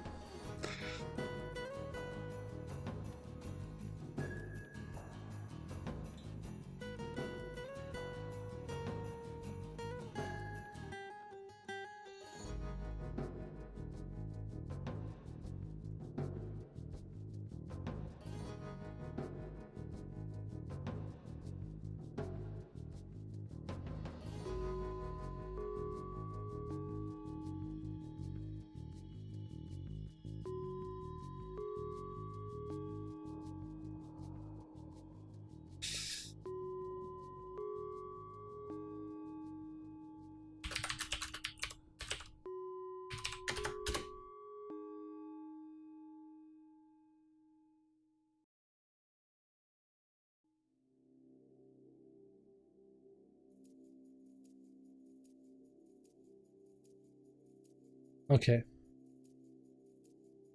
You also get an extra restart? Why?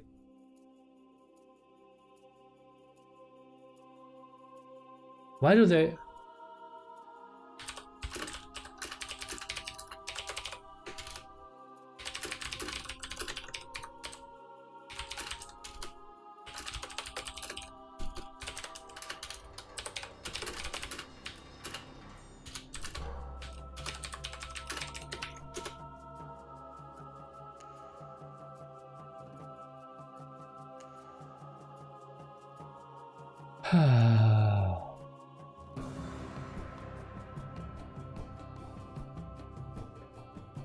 Please respect admin.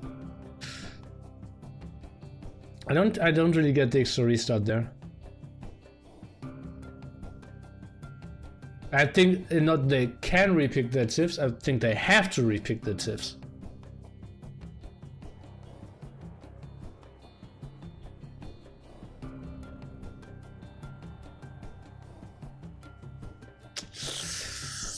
Hi, yeah.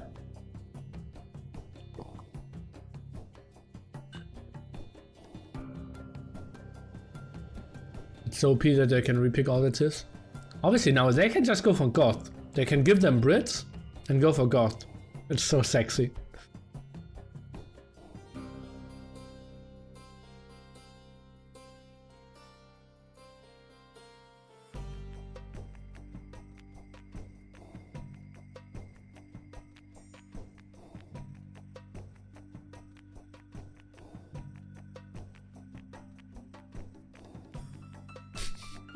Drama!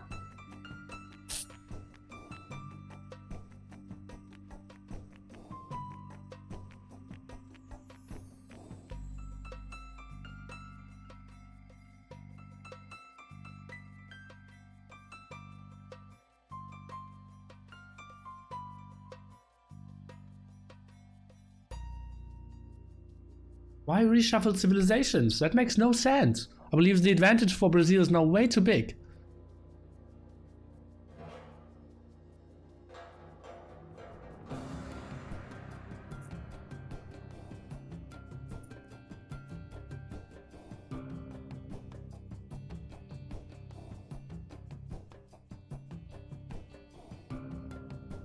So what happened is VNS picked a civilization that they already picked, which isn't allowed. Now the admin is called in and he rules it that Brazil decides the third civilization and can repick their 3 civilization. Like they can go for all completely different 3 civilizations, which makes no sense to me. I think the advantage is now unreasonably big for Brazil. Because like it can be a really small screw up. Like just one tile away. Like Persians, and they want to go, oh god, what's next to it? Saracens, probably, something like that. So it's just like, it could be a minor mistake and suddenly they're in a big disadvantage. We'll do history of RiuT drama series as well? Ah, could be an option.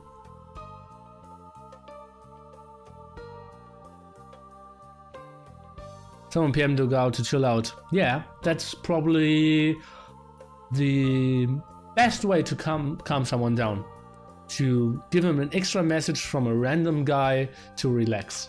It's really the way how to calm someone down. You're a clever way. Mediator. Why does it care about them knowing that civs when we now already have to choose the same civs while Brazil chooses Dutch? Yeah, it's not clever.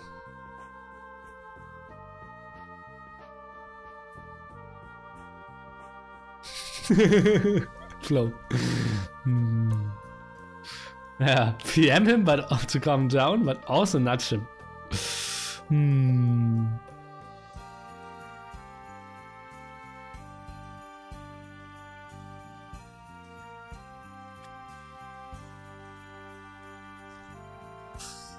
Ah, God.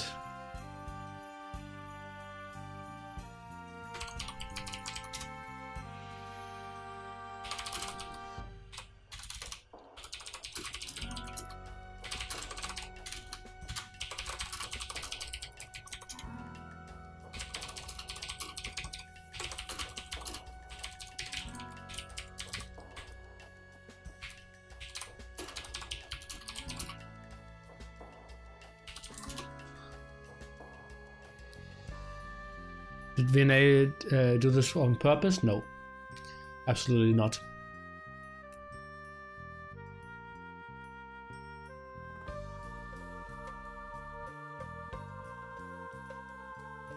So weird, so weird. So now we need to remove the X's as well, right?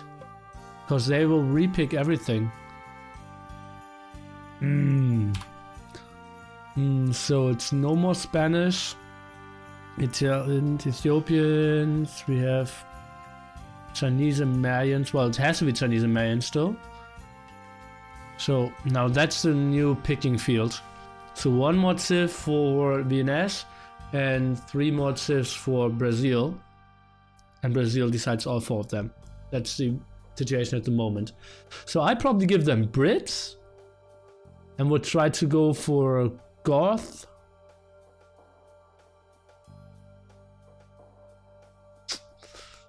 That's also good against archers. Don't really have the best counter there. Aye. There we go for Aztecs and Eagles. But Aztecs aren't that great. Tricky. Portuguese for VNS, okay. My bad guys, that I missed that. Oh, we'll take a look. Love that music. Jesus.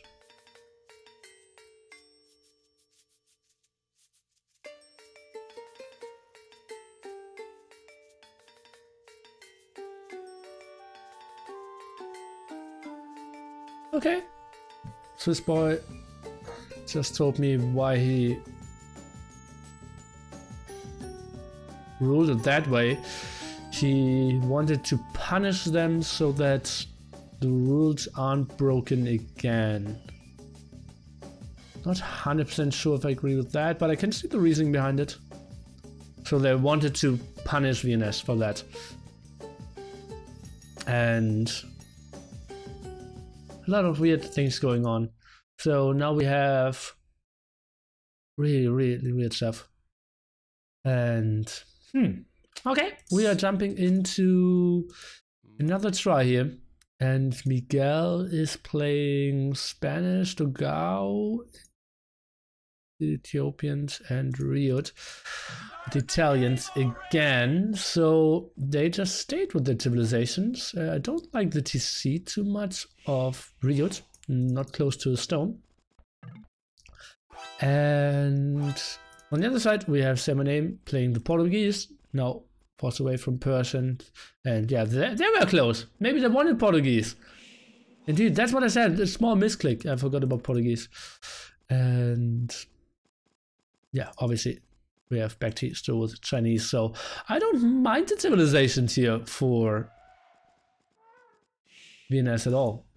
BackT obviously needs to go on to Cavaliers or like Scouts into Knights, because the other two players most likely will go on to Archers. I will see about that.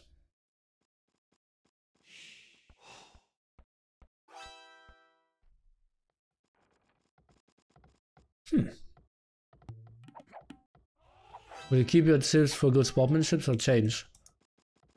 Wow. Is it really good sportsmanship?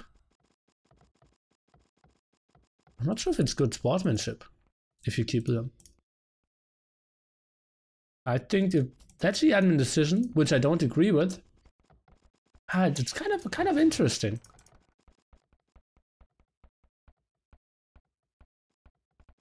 I think I would exploit it. Yeah, I would have gone for Goth here. Yeah, they said that they forgot about Persians before. I know it wasn't a misclick. It was really a mispick. Yeah.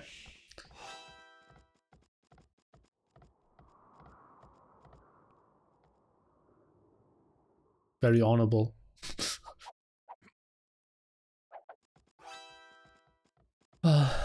We'll see. Oh, actually we see some deer laming here. Something we didn't see too often actually on this map.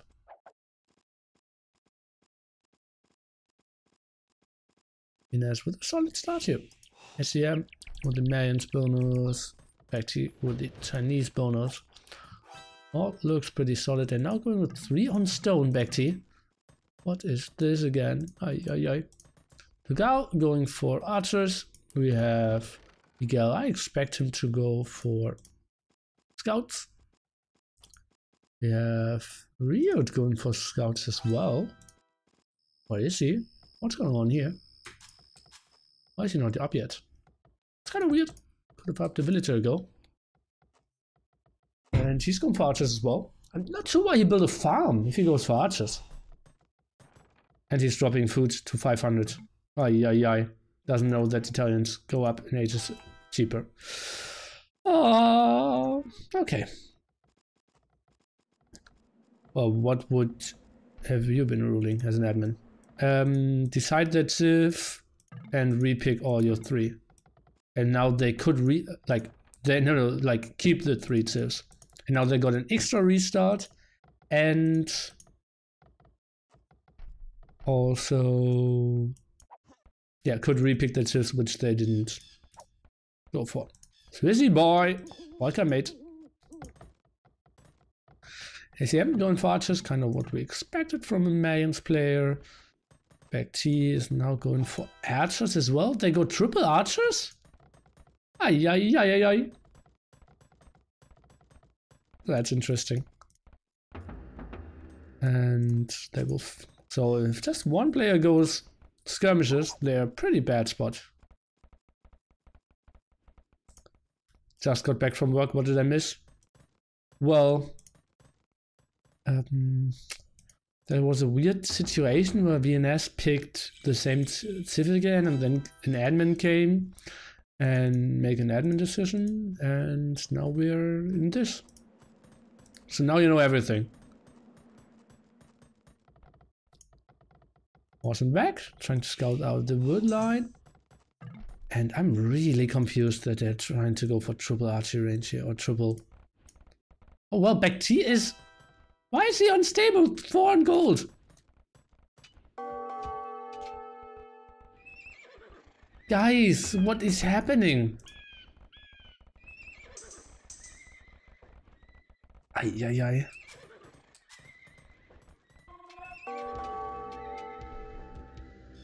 What is BoA going for? He cannot even afford a single. Did he misclick? Did he maybe want to build an archer range? He's still sending more on gold. Why? He has 300 gold banked up. Which makes no sense to me. Fast bloodlines, exactly. Triple tech fast bloodlines. Watch the many Spirit of the Law videos.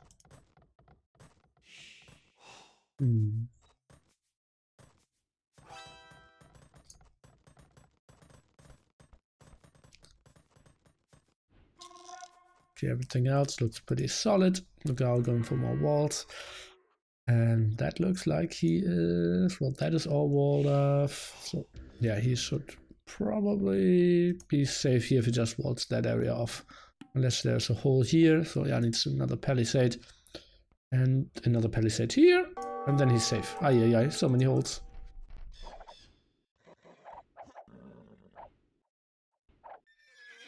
I'm still so confused by BoA. Now he's going for another gold spot. And he will have just simply no scouts out. TaToH will just toy with him. Ethiopian archers. This will get so tricky. And on the other side, no support for Say My Name. Getting doubled here. The player with the scouts on so low numbers for VNS. RiuT is having fletching now. Say My Name lacking on that regard.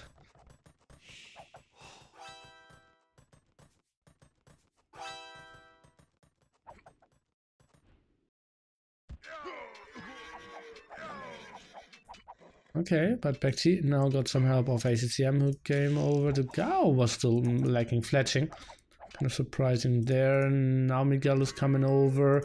That's kind of late. TaToH had a good start here. Check a look what RiuT can really do. Is kind of running into the TC there. And honestly, I feel Portuguese are really good on this map. Because there's so much team play going on, so much early aggression, that it's really nice to have the early cartography as well. Now only 3 archers here, so 2 spearmen are really doing a lot. That tower will not go up. TaToH in a lot of trouble, and they will be pretty pissed if they lose that game. Ay. And Yeah, one archer down, two archers down. DauT, KD 3 to 14. Now the scouts coming over into two spearmen. Miguel throwing quite a bit as well. Now going over with wheelbarrow, but that looks pretty bad here for our Brazilians. Still throwing in some more shots. Miguel sending it over one by one. There's the rest of the army of ACM still back at home, and they're running now. I thought this could have been a spot where they could have camped a bit longer. No, those archers. I think ACM will clear them up on its own. Name is actually sending over army. And ACM, well, that doesn't really make sense. Okay, they're running away now. Some spearmen, not really taking the engagement here.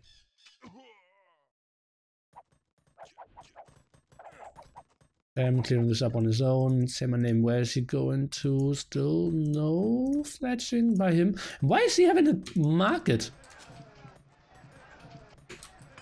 And he has a blacksmith. Oh god, he forgot the upgrade. Oh la la. Forgot the upgrade. Pretty dicey for him. Miguel finally chase down those archers. Oh, not the greatest positioning here. Should probably get one scout down, but that's it. And Shamaname has his horse still here. BoA coming over. Can he actually do some damage? Well, he'll clear that up now. But that's not too important. What is Shamaname doing? Well, he is fetching now as well.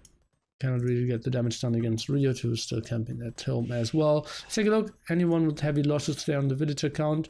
No one really. Everything looks pretty similar. Small advantage there by Brazil, but VNS, we already have someone on the way to TaToH, so sweet for him. Take a look, what is he transitioning into? I see a second stable. Good that he already banked up so much gold.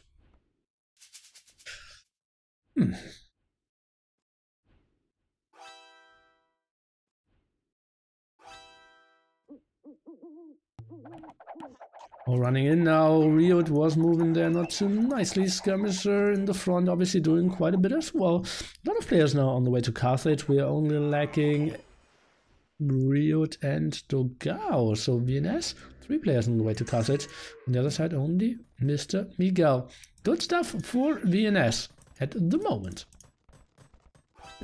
Another mining camp even here. Really trying to go for the aggression. Gonna love that team play. BoA not really supporting his team at the moment. Going for the +1 defense now. Would probably love to see the stable a bit more on the aggressive side there. Oh, and that's actually somewhat open. Archers could get around ACM. Well, they could also snipe some villagers. Towers more on the aggressive side. What can RiuT really do? Are they trying to force this engagement? Seems like Name wants to. Wow, very late here. 4 to 18 KD for him for now. BoA actually has 16 to 3. With only building very minimal amount of army. It's pretty impressive. Nice kills in now the first one TaToH, so he is really the guy giving his team quite a good shot in this game. Miguel going for the +2 defense. DauT now trying to chase. VNS is going back. They want to get their upgrades and then they will try to re-engage. BoA is now coming over with his knights as well. The early husbandry, gonna love that on this map. I would also love to see the +2 defense. And now all 3 of them with a solid army here. And moving in. Ah, this gets tricky. Will get really tricky. Especially because DauT cannot really upgrade. RiuT is quite a bit away from upgrading his units as well. And that's what I said with misplacing the TC here. I think over here would have been so much more efficient. Well, we'll see. Not the biggest thing, obviously.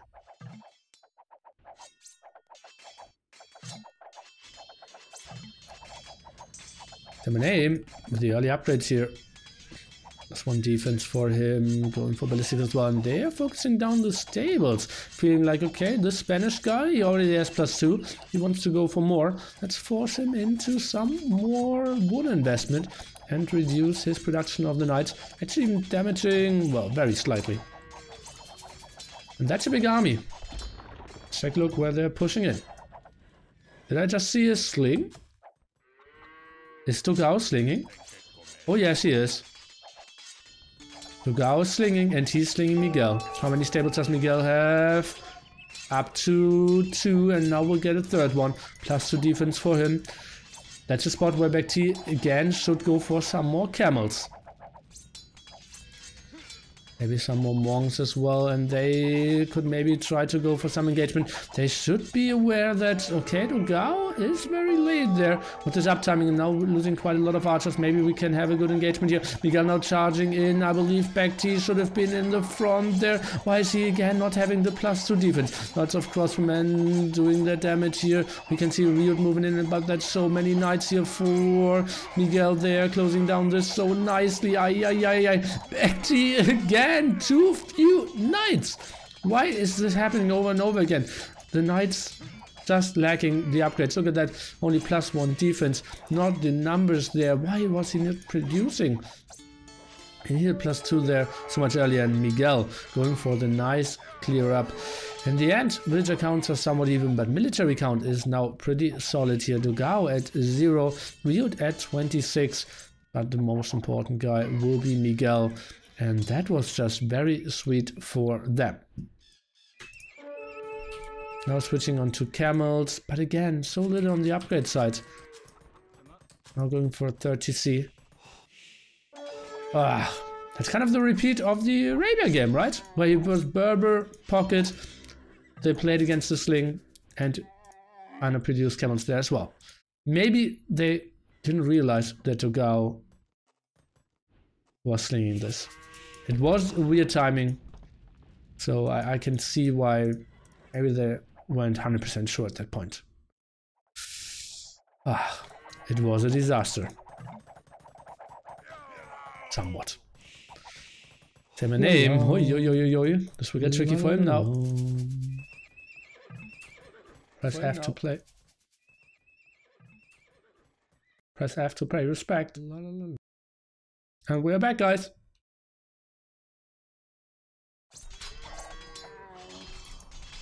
Okay, let's take a look how Seminame will defend this.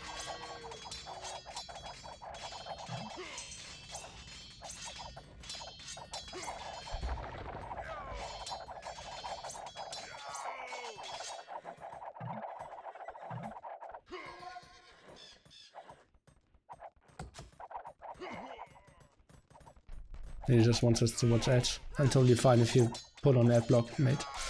It's all good. Thank you so much for supporting. RiuT now going with the aggressive siege workshop even. Interesting. Okay. And taking the engagement with RiuT has quite a lot of damage output. I think that's not really what they want to do. IT. Well, that's a fight he can somewhat take. Okay, this looks better for BoA this time. Crossman in the back. We see Seminame a bit out of position. I think some deletion of the walls there could have helped. Still tricky stuff. Now tries to micro against the mangle. No! Not the greatest micro, and eats another. Okay, shot RiuT up to Imperial Age even. Using the cheaper upgrade there. All the Italians really, really nice for him.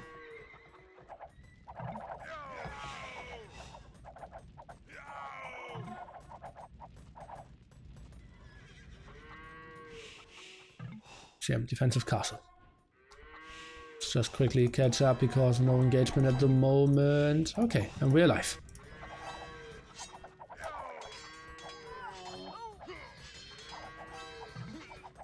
Finally the deletion here, but Mangonel, castle, TC should focus down the Mangonel, and that's what they're doing now.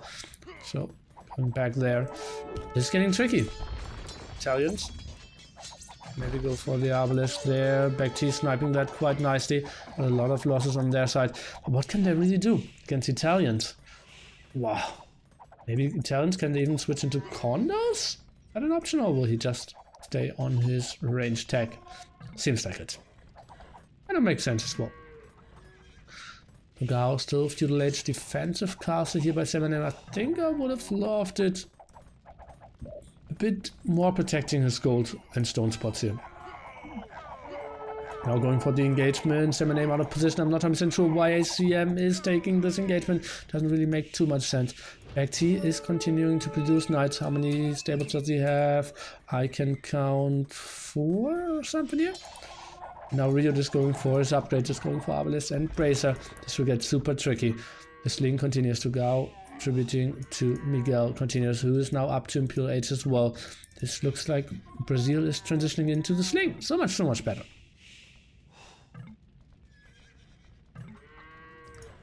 I think RiuT didn't get the sling. Miguel did get the sling, right? RiuT is just playing this with a very low eco. Can get any rates all game long. 70 builds. Arbalest transition. Oh, makes sense, makes sense.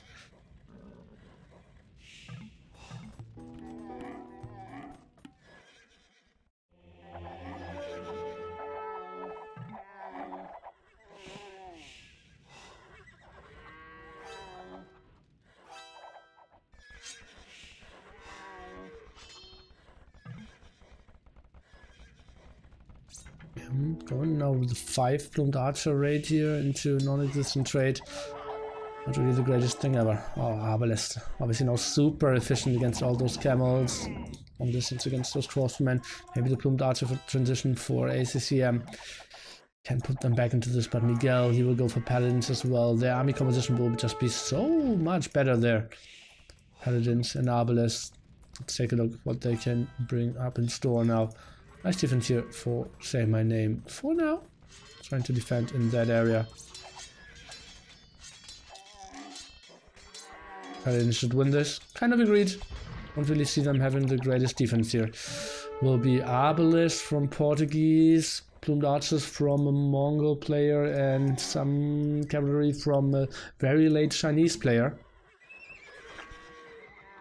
Well, this won't really work. BoA going back further and further. Now they're pushing in. Maybe they even want to take this engagement. I'm not sure before the upgrades kick in. Kind of makes sense to me. Obviously it would be heavy losses, but heavy losses is something they will get afterwards anyways.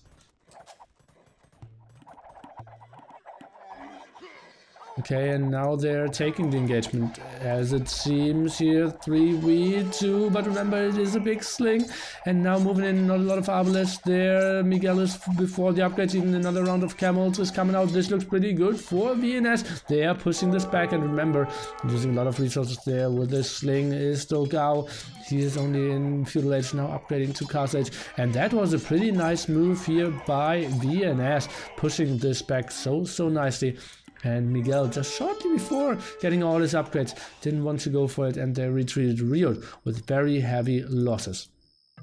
Sneaking around with some Arbalest now, trying to stay active here with the front. Some organ guns came out, and VNS, they are keeping themselves in this game. Arbalest upgrade is flying in as well, and BoA desperate to get the heavy camera upgrade as well. And a small pause here. VNS is equaling it out in this game. Look at how close the score is. 12 points score difference here.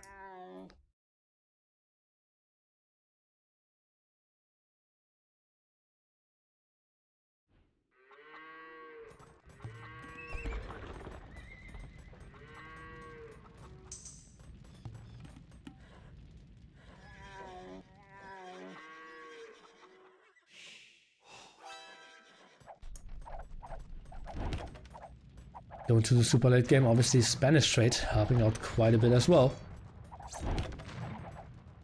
They're already setting up. I think we've never seen a really long step game. I think I've never seen like an hour 30-minute step game. We've seen some like an hour 10 minutes or something, but never the super long ones. Extra gold spot protected by RiuT here, still active with this Arbalest. I have to love this efficiency, or like move around. Heavy camels will finish just roughly in time with the paladins. So the moment Miguel wants to engage is probably the same moment BoA wants to engage. He has a small 12-second time window. Maybe he will abuse that. Lots of sweet farms here by Mr. Legao. Pretty nice.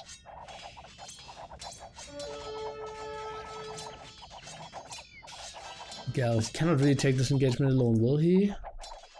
Doesn't really make a lot of sense. Ay. But what he wants to do, camels are around, they are stalling this engagement, but they're going for it. Oh, it seems like conscription was already there earlier, so the camels even longer under upgraded, and now they're trying to run away.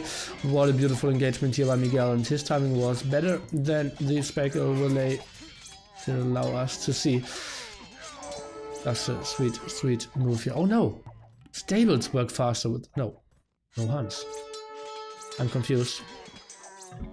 Does he have... Oh, he has a castle, so probably has conscription already, yeah. Now heavy camels! So BoA can fight this off, but heavy camels, it's not like the greatest counter ever designed. You need plumed archers in the back, though, should do some damage. So not the worst thing. Camels, they're heavily outnumbered though, so this is getting tricky. At the same time, the push over here continues against Say My Name. Brazil, they are still in a pretty good spot. Controlling 2 of the gold spots, blocking the trade. Actually, how did those really just get through? Interesting. But the big push is still over here. Not a lot of camels coming out here for BoA. This is looking very tricky. Let's take a look how they can defend this. It looks like they kind of can't. Miguel getting slung onto Paladin again. First with Franks, now with Spanish. Just being so efficient, and the real answer of BoA with the camel masses isn't coming.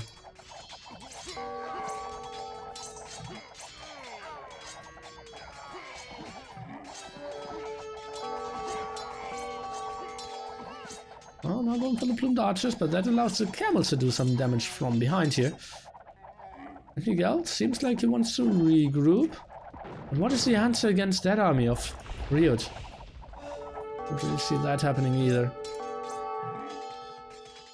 And oh god, BoA just in a world of trouble. Look at that, 60 villagers, 50 of them idle. Pop 77 for him. He's just getting raided to death. Trying to set up a market, well, misplacing one here as well. It's getting so tricky. Does not have any resources to go into any camels to defend this. It's just very painful for him. Shouldn't really go for the aggression. I think he needs to clear up his base first.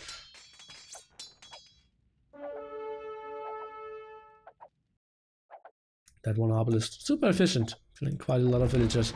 And the push continues over here. We have now the defense upgrade for RiuT as well. So slowly for January's crossman. Dogao switching on to Imperial Age as well with the Ethiopians. Not 100% sure why. Because RiuT just kind of goes into obelisk, maybe for Ornages later on. I think just slinging Miguel is the better option for now. Till he is pop 200. But that's just me. Let's take a look. Big engagement here now against RiuT. Plumed archers are coming around. Obelisk moving in as well. Bombard cannons in the back. Still doing some okayish damage, but getting focused down as well. Mangonels coming over. Can they get some reasonable shots? It feels like RiuT is getting pushed back here. Is deleting that castle. Will lose quite a bit of his bombard cannons and the traps. Quite sweet stuff. But who knows who is going for revenge? It's this guy in red, who already has a lot of paladins over at this side as well. And the Arbalists need to run. So do the plumed archers. Pretty ugly spot for them. And it's getting more and more tricky.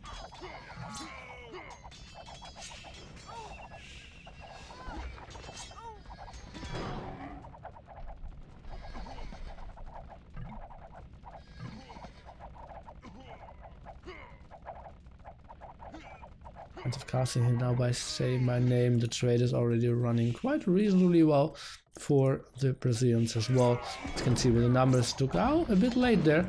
Actually, for a guy who slings, he should be up way better with those numbers. Now going for caravans, so he's trying to catch up in that regard. And on the other side, we have 3 trade cards only and losing 2 extra gold spots. Not 2 extra gold, 2 main gold spots, not getting the extra gold spots as well. This is just so painful. And Semane will never really get onto a good army in this game again. And RiuT, a bit late with that upgrade after 27 trade cards. Now that the trade cards only cost half of it. And it's an investment of 250 gold. So could have been really worth it if you just did it a bit earlier. Bomber cannon still around and sniping this down so nicely. Paladins here, and yeah, BoA stabilized on the right hand side. But what does stabilize really mean? We said pop 90, can really go into camels, markets, not really working for him as well, and this is just unstoppable. So many traps out, so many bombard cannons as well. Ah, how come Portuguese aren't winning? Well, they misplayed it, obviously. Sling is Imba, that you can even beat Portuguese with that. And I'm not saying Portuguese is the strongest civ in the game. So it's the most underrated civ in the game. But in AOC, I said cartography is the most underrated upgrade in the game. So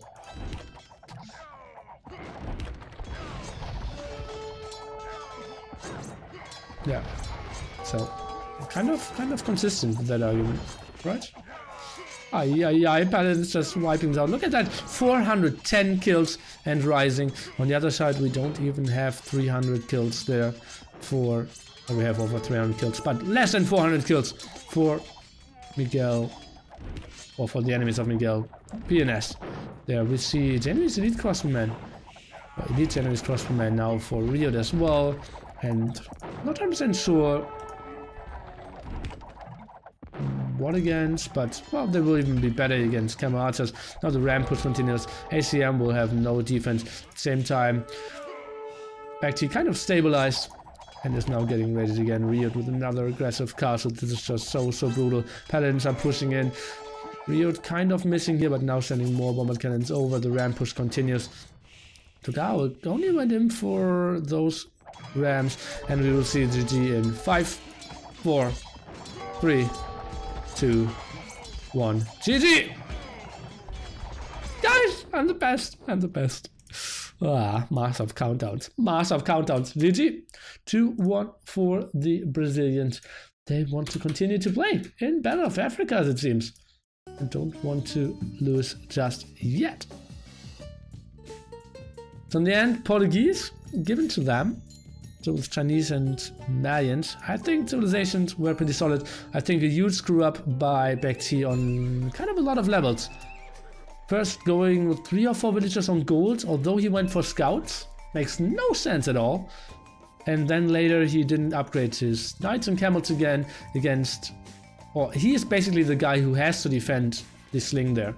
So... Tricky stuff for them.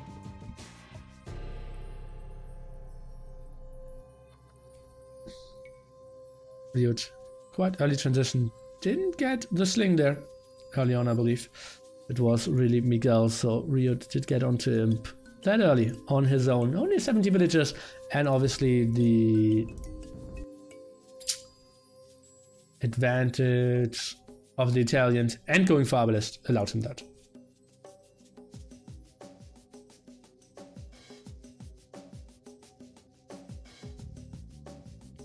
What did VNS do against Paladins? They couldn't really do much. That was the problem with their tips. They're never good.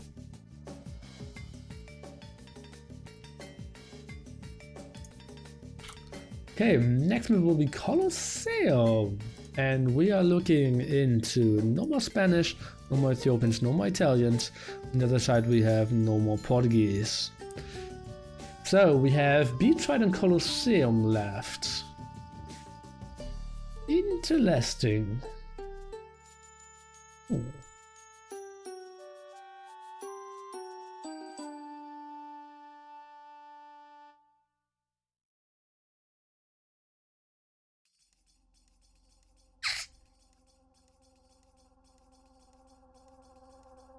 So Slavs has to be picked for beach fight. Britons have to be picked for beach fight, right?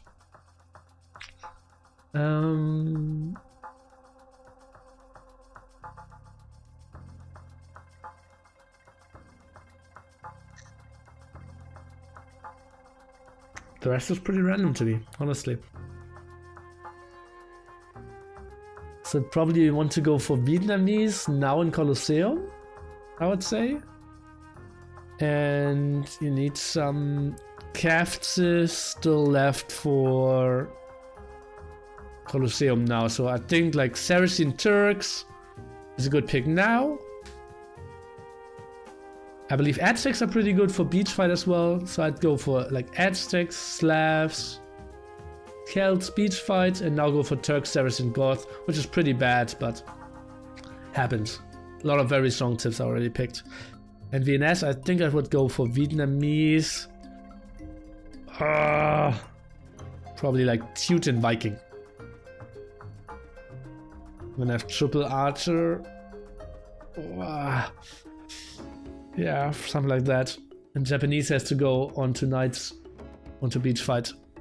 Tricky stuff, tricky stuff.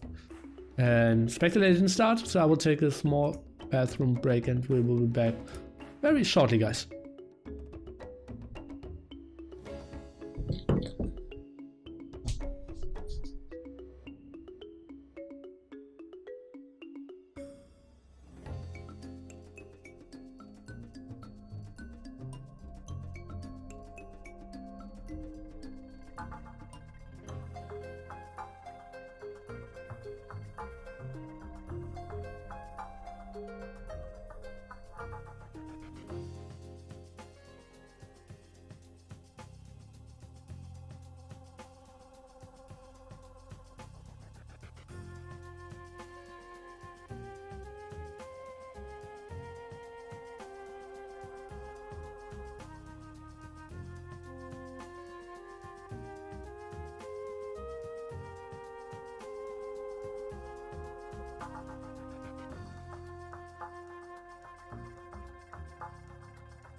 Official pyramid is confirmed over here.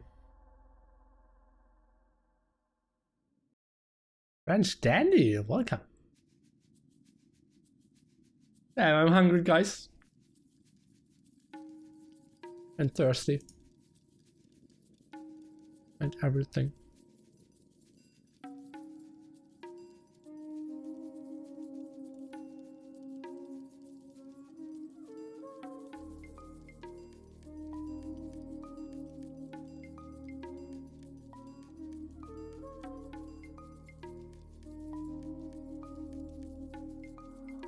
Why did VNS not make Hearttt?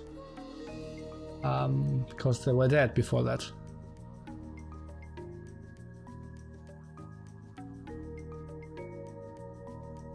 Let's go, boys.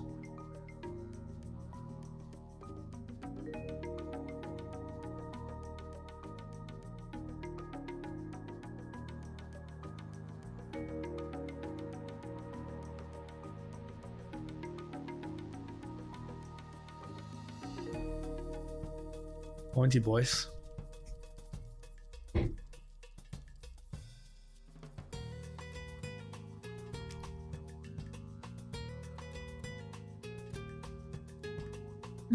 They're coming back.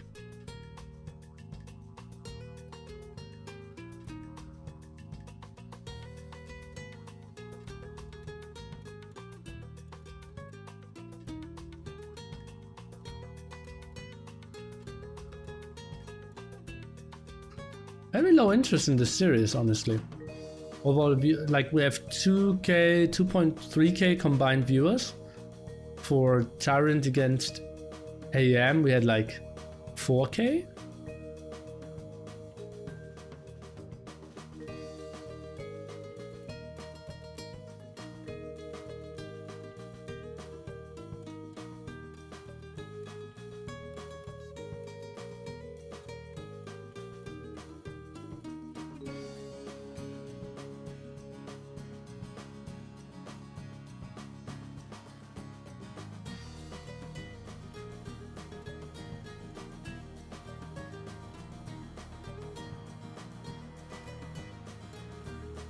Cool! Jumping in, guys. Say my name leaving and Cool is now in there. Lineup changes. Give me some cool hype, guys.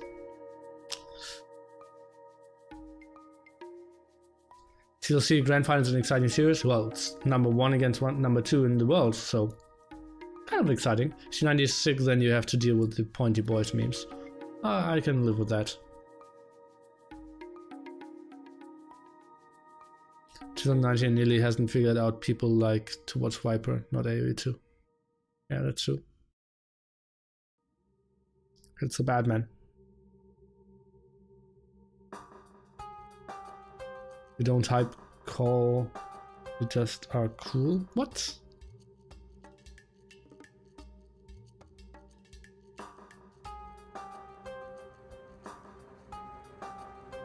Don't type cool, you just are cool. It's now I got it. Aye. One of the worst things for me if I think something is really funny and I'm trying to type it and then I have a typo and it just destroys the joke. And even worse, it's when it happens in real life. If you have like the best punchline ever and you start to stutter, everyone is like, and you were like, I was just about to. Luckily, that never happened to me in my life. But if it ever happened, it would be ugly. I've seen it happen to other people. Those poor bastards. Oh.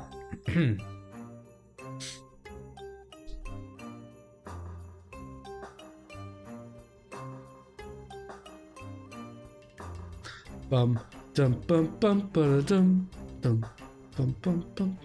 Isn't that a good? So many good parts in the soundtrack. RiuT taking a small break. Has to be late for VNS as well, right? What time is it in Vietnam now? I'm asking for VNS versus or VNA or LOS versus VNA.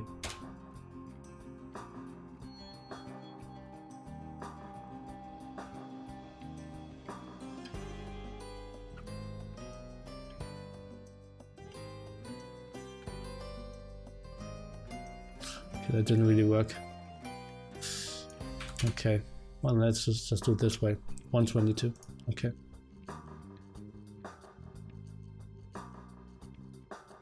Dude, it's meant to speak English like TaToH when addressing Vietnamese players. What? I also just realized Brazil and Vietnam are really far. Really.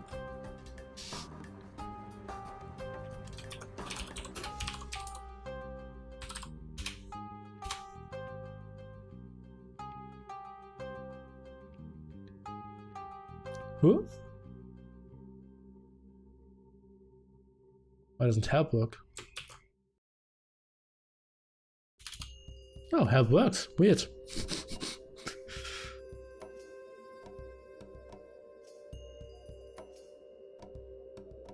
Really, Vietnam is behind Singapore in time zone despite being west of here.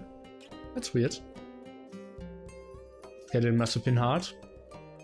No. Well, they know you are late, we are early. We have to find someone in the middle. Let's go for a weekend. Okay. I think it took like 3 posts. Yeah, VNS, cool.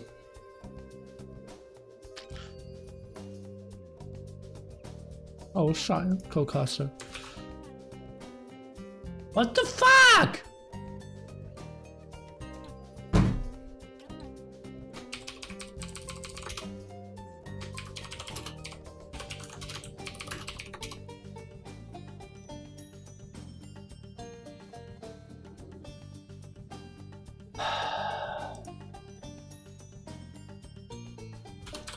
Really rage.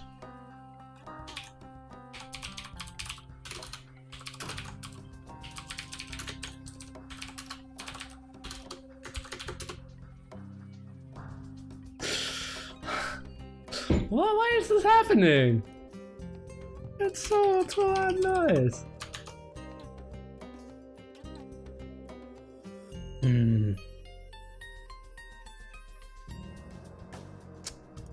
Aye. In my face over and over again. It's nearly man.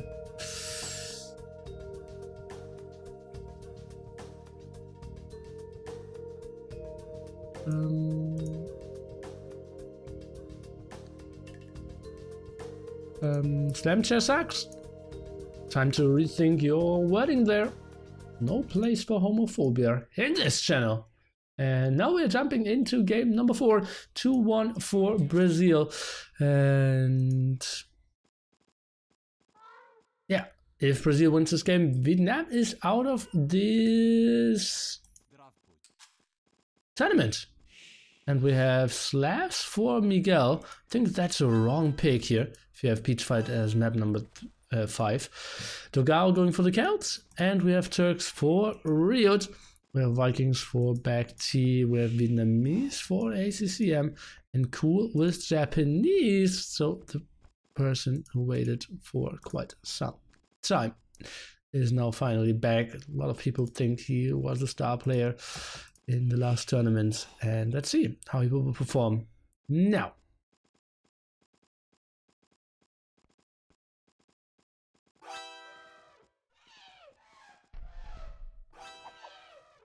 Oh, 4 HP on that one. Okay, not trying to kill under the TC as it seems. Oh, RiuT jumping into the TC as well. Oh, looks reasonable. Nice gold berries and woodline. I think with some walls here, you can have quite a solid spot here, and already building the house perfectly in that direction. I love that. On the other side we have BackT. Oh, it's actually getting a present from his teammate ACM. I'm just getting blocked. Return.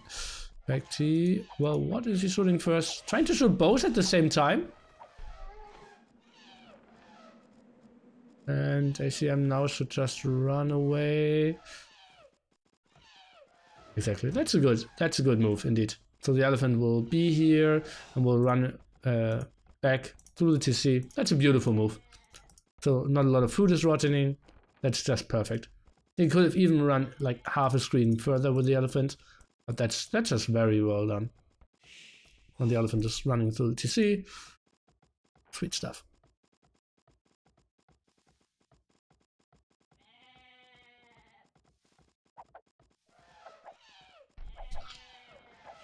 Elephant is suddenly like, there was something, someone was shooting me from behind. Oh, no one. Oh god, oh god. Well, not the greatest lore, but okay. Same time we see quite a lot of red dots of Miguel around, but that was only 2 sheep. And it's actually slinging his teammate here, as it seems. That he, knowing that he got lamed quite heavily. And therefore, some gold sling. That makes sense. I was hitting villager number 5 and 6 on wood. What's going on with Mr. RiuT here? I think he sort of stayed on food before that, right? Now trying to go for pop 22, switching back onto the zebras. This is getting tricky. I think he can make it. I think it's more uncomplicated. He just stayed with those 3 extra villagers on food as well. It will just carry enough food, so shouldn't be the biggest problem ever. HCM up, pocket position for him. Miguel is pocket position with the Slav, who absolutely sees scouts there. RiuT with a reasonable timing as well. And actually, well, BackT in some trouble to the teams. And yeah, I like that he's putting away all the villagers from the berries, because he obviously doesn't want to go for scouts, and staying on to too much villagers with food wouldn't really make too much sense.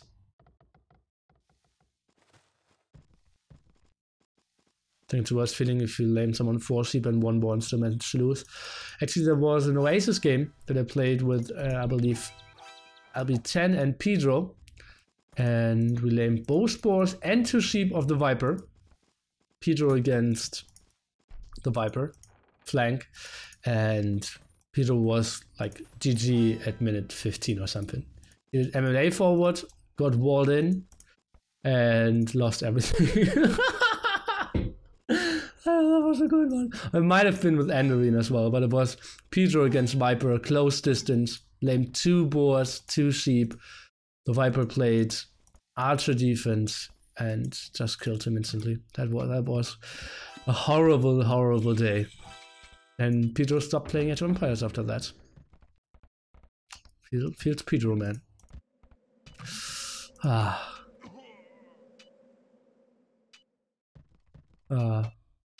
Was us and Pedro? Okay, yeah, so it was Enderine. Not L10. But yeah, that was truly horrible. Nice arena, created here by RiuT.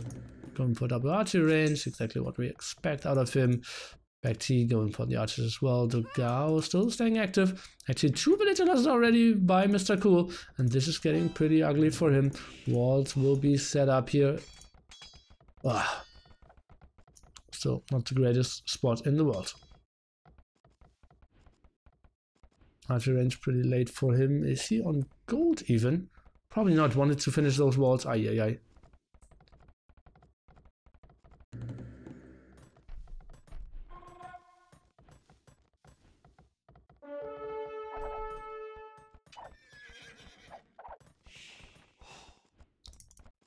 Taking archery range for TaToH. Ay, cool, not wanting that. Maybe coming from the bench. Didn't really do his warm-ups. Not stretching enough. Toughy. Really toughy.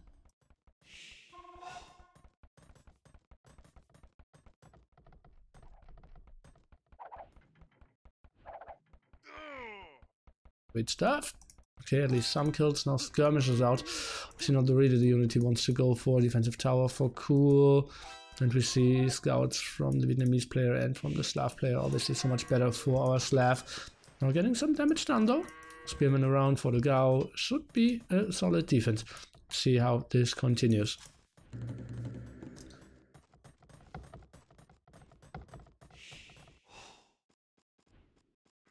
The Gao kind of stopped for now. Actually only 1 villager ahead.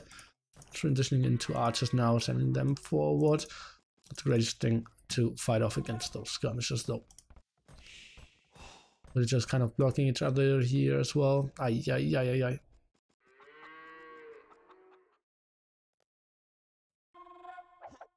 What is ACM doing with his scouts? Miguel actually built the barracks. Interesting. Or built a spearman.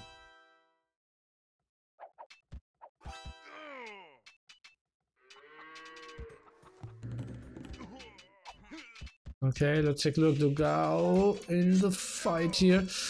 Cool. Quite far away. I don't really know why ACM took this engagement alone here. It wasn't that cost inefficient, but still, not really what he wanted to go for. Oh, that M&A is still doing some reasonable damage as well. Archer around, now focusing on the spearman. Not 100% sure why that was the most important unit to focus down. And this looks okay-ish for cool. He's still 1 villager behind. Make that 1.5. But now has a solid army. RiuT still. KD of 0-0. Only now moving out. Nice income there. And let's take a look what he can really do. BoA. Where's BoA actually? He's moving around with his archers. Can't really do much. Could maybe raid Miguel. Could maybe make a bit more sense. Some losses here for the Gao, who's still lacking fletching. So maybe cool still has a timing, and obviously having skirms is pretty nice for him as well against the archers. But needs to add archers desperately here as well, so that they fight better against the scouts. But a lot of scouts of Miguel kind of losing, but now going for the +1 defense, an upgrade that we don't see of ACM. He's focusing on wheelbarrow first, so better eco for the Vietnamese pocket than for the Brazilian pocket, who thinks, okay, I need to save my teammate first. We'd love to see Cool staying a bit more active here, trying to snipe down. He still has the skirmisher advantage and now can take the better engagement. Gao taking some losses. Miguel moving in, +1 defense for him. ACM is now going for +1 defense as well. This seems like a pretty even engagement. Gao completely dying there, though only 3 archers left for him. HCM trying to retake this engagement. Archers around trying to micro back for Cool here. And yeah, Cool didn't really continue with his villager production though at the same time. Defensive tower now by DauT. Realized, okay, this is looking tricky, but if Cool is pushing this in, this tower might not even go up. This isn't Spanish, this is Celts. Could get tricky. DauT in some problems here. At the same time, just a dance here, Archer against Archer. BoA actually heavily getting out microed here. And let's take a look. ACM, if he's sending in more, what are those archers doing? Here's a +1 defense as well. Focusing down the villagers could be an option. Skirmishers should maybe focus down on the archers. And those villagers are getting pulled. This is looking good for Cool. And he was awaited to be the guy to open the comeback. Let's take a look if that's really what's happening. Skirmishers are focusing down over here now. Archers are doing their job. This looks like a pretty sweet split by Mr. Cool, who's now going for wheelbarrow. He is still behind heavily when it comes to villagers, but they are going for the aggression. Lots of walls here. Look at that by ACCM. At the same time, RiuT just so active against BoA, who's refusing to go for some skirmishes, and RiuT will be up to Castle Age earlier as well. He's controlling BoA quite nicely. Miguel still forced to go on to more scouts to clear this up, but that means ACM will be up earlier here on the way to Castle Age. Miguel, only 200 food, not really on gold, or where is he going on gold? Oh, on the back here. So that's kind of reasonable. And let's take a look what all those scouts can do. Oh god, it's so important that Cool runs here. Really doesn't want to take any engagements. Ooh la la, this gets really tricky. Oh, and Miguel is chasing this down so nicely. Lots of losses. I believe Cool should micro some against that. I think just running back isn't really the best option. Skirmishers are now getting killed by ACM. That's why Spearman actually is doing some reasonable damage against Miguel here. And TaToH with some reasonable losses. RiuT now getting the upgrades. BoA is still not up. How is he still not up? Oh god, this is so unfortunate for him. He did have all the eco advantages. Oh god, RiuT just killing BoA is ending the game at that side. Miguel can come over. Oh yeah, this is so brutal. BoA trying to micro this. What did happen over here? Yeah, we saw heavy micro losses. RiuT just played this so much better. BoA was trying to run around. Didn't have his whole army together. And RiuT just waited. Yeah, now giving some resources to BoA to maybe build a defensive tower. That's not really happening. Wow, only 20% castle age for him. Make that 30. So tricky. ACM, he is going for the +2 defense and is going for bloodlines. It's husbandry though. He's going for elephants, trying to focus down against all those crossbowmen. Let's take a look. I think I would have loved to see the walls going full HP again. Now trying to fight himself out. Elephants are moving in. Scouts around as well. Elephants losing quite a lot of HP. First elephant is going down. RiuT is microing this down quite nicely. BoA around to focus this down. Elephant is doing some splash damage now. Let's take a look at the... Oh god, and the elephant's dying before they can really do the damage. All the crossbowmen now dying though. BoA needs to fall back. What is he doing? Okay, only losing one archer there.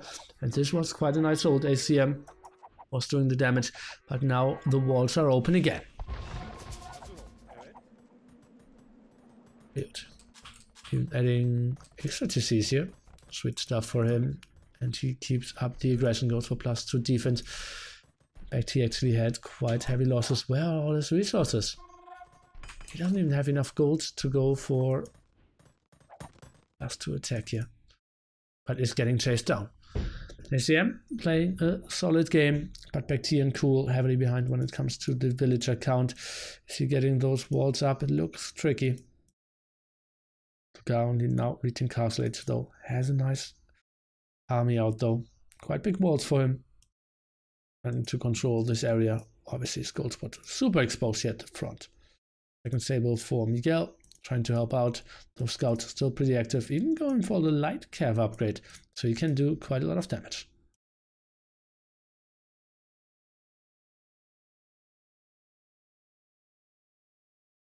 Looks like BoA did some damage with his archers. Not the early archers, right? He had 5 archers around. Yeah, he did some damage over here.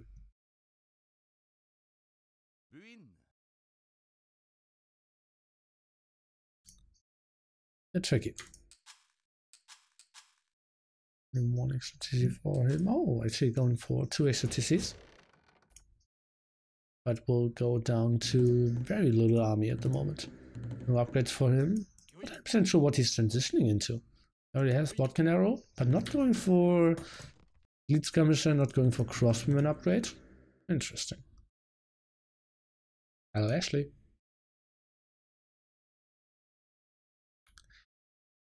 Still taking a look at the pause.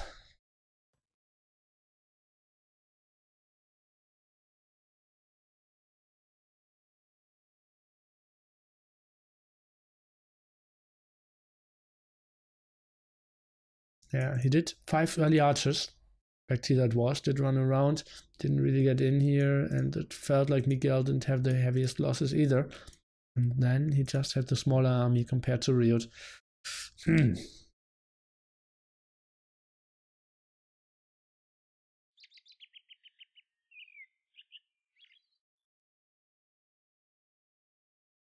Get to spend my Saturday in the emergency room. Are you a doctor?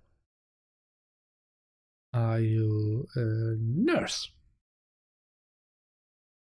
Are you a janitor? Need to clean up? Are you policewoman? Need to arrest someone in the emergency room? Are you a firefighter?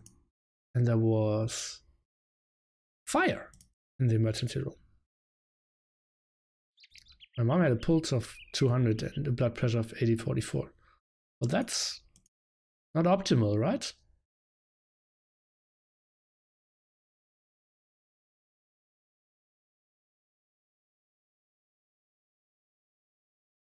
Okay, well, best of recovery tour.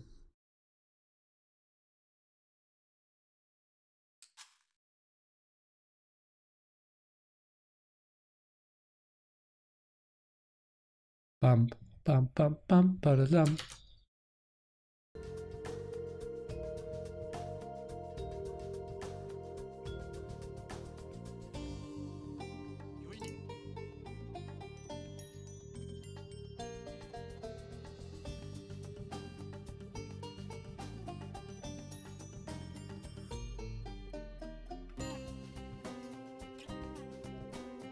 Did I have a break, or how long did the last game take? It was last game again, Stab. It went to like the 50-minute mark or something.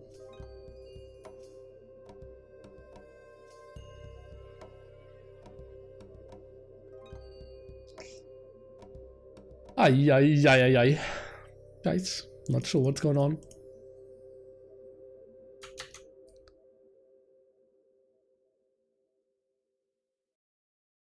Mem says showdown. Still pause. Yes.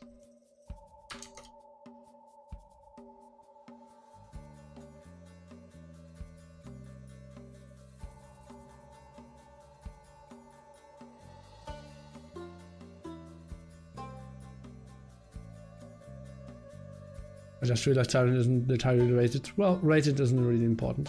Or rating isn't really important. Tyrant is super dominant in tournaments. I don't care about rating that much.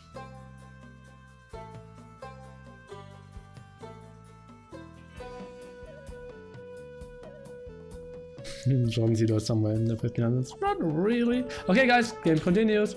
And we will see how they're playing this out. Obviously, those crossmen should really die here. And yeah, BoA finally shutting those down as well. Cool, still in some troubles, I would say. And oh, didn't finish those wards. And is getting raided over here as well. Miguel getting some massive damage done against Mr. VNS Cool, who is, yeah, just going to die here quite heavily. Not getting that TC up at the front, or not. Oh, University actually. And getting some villager losses. Loses everything on his gold there as well. Finally, he's at least walling that town center, and yeah, some small hiccups for sure. And now the Gao is pushing in, and he will get a lot of kills. Cool, now we know why he didn't upgrade those crossmen, because he is actually going to go for the sling. Defensive siege workshop. Oh, how was that open? And reward. Need a few minutes for dog. Okay.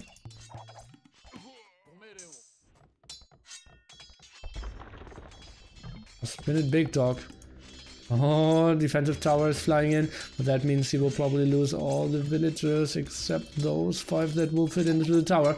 And now it's a very interesting scenario. How do you decide what 5 villagers will survive and what villagers will die? Moral dilemma there for sure. Now going for Archers himself. Trying to protect the Mangonel coming out, but actually he doesn't have any villagers working on gold, so Mangonel coming out is not really an option for him at the moment. This looks pretty good for Brazil. Knight's trying to take the fight against those elephants here. Now that's not really the optimal thing. BoA is continuing to push. Where is RiuT at the moment? Not even going for some monkeys. Villager count so much better here for the Brazilians. Roughly 150, maybe even a bit higher. On the other side, we are more in the 130s.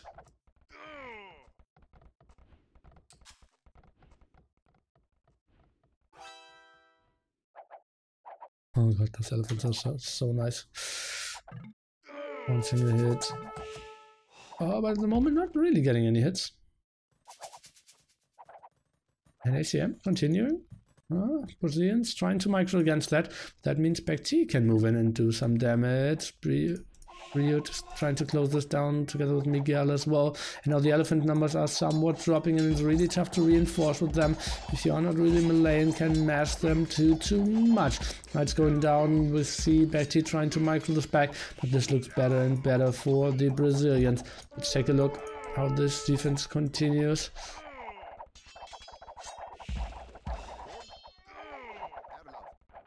I was microing this too well. No, standing still, always trying to hit and run against all those elephants. Exactly what you need to do. It's a big weakness of the elephants. It's tough for them to decide when to force an engagement. Now need to pull the knights, actually wants to get for a convert. Doesn't really get it. Uh-oh, some raids now in the back here. Cool is trying to chase it down to the elephants of ACCM. Not really going to happen.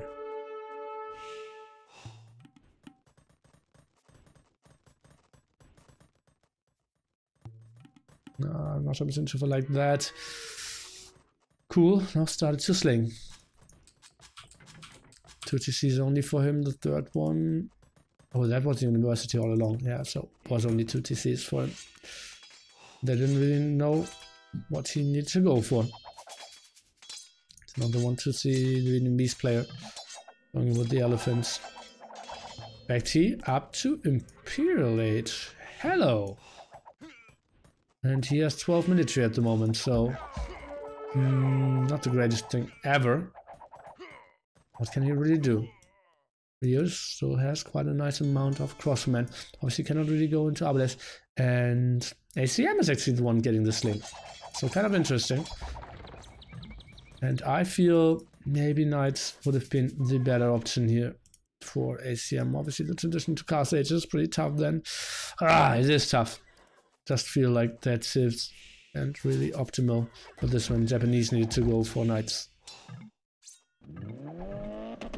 Trolley, thank you so much using your Twitch Prime and subscribing for free. RiuT doesn't wait to Imperial Age now as well. Let's take a look. One monk in the back. Elephant's now trying to close down the distance. Let's see how this will really work. The Knights don't really get the damage done. Elephants are around. But just getting micro down so nicely. Those Brazilians are just so efficient with their micro. Another Monk getting a conversion. Yes, he is. And this is just so ugly for ACCM here. Yeah, they're pushing it back, but only with heavy losses. I think the Knight should also micro back and forth a bit more just to F up with the AI of the Elephants. And just trying to push this down. Lugao up to Imperial Age now as well. Where is the army of Baekti? Where is he trying to push? Kind of tough to see. He's only at 60 military at the moment and well, just defending over here. And some Knight raids. Same time, cool, and quite some troubles. But yeah, congratulations, you're Imperial Age, but 17 military only. Not the numbers you want to have. In RiuT, without Arbalest. Maybe win the fight here. Now the rush, castle against castle, but this is getting tricky for Baekti. Really needs to get this up to still continue to get onto gold. Oh, what is RiuT doing? Why is he not seeing this? And oh, Baekti even deletes that. I'm going up. Interesting. That puts Baekti in a tough spot here for sure. And now pulling all his villagers. Just could have built the castle at the side. Built it more defensively. Even buying a lot of stone. Tough spot, and that's just losing him so much time. Now going for the ram push. I believe Baekti will have big troubles to hold this. Guys, I said it several times. Whoever loses this single game is out of this tournament. And have no chance to continue to play against AM and 2 other players in the semifinals. And even Brazil, after winning this series, potentially wouldn't be safe. They need to win in another series. Let's see against 2. Blue walls in minimap. Well, he at least tried to. This is open though, and it's only paper walls, so not really too important. He's transitioning into but the Iran action here apparently with Koreans. Let's take a look how this will work out, trying to snipe down those Arbalests is the idea. Baekti losing all his Arbalests here. This is just horrible for them, but we can see RiuT is patrolling in there. Not the greatest move either, trying to go for another convert. Baekti just lost all his Arbalests here, and we had another convert against the Elephant. This just worked out horribly for them, and even some Arbalest losses there, but bombard cannons, 1 down, 1 very low. Another castle up though, and RiuT is now transitioning into whatever. It doesn't really matter because the game is over. Brazil is taking the series 3-1 and therefore getting the total score of 2-2 in series. VNS is getting 1-3 and therefore is out. They will drop as, I believe, 7th and 6th spots. 8th spot was Naps. This week we will lose 2 more teams. I believe so, at least. I'm not 100% sure. I believe we have... Oh, no. Don't think we have to. I'm not sure. But, well, let's just call them 7th spot in Battle of Africa 2018. And Fire, congrats. Not losing a single game. And interview, please. Well, let's see. I'm not 100% sure if they are that open to that. But I can ask. And we'll see. Achievements. Miguel getting a lot of kills there in the end for sure. And ACM being the slung guy on elephants, getting the negative KD. Horrible stuff for them. And, well, cool. Trying to sling there. Yeah, just horrible game on the cool side. And then, I believe, having the Vietnamese pocket there going on elephants. I'm not so sure. If that's really the optimal thing.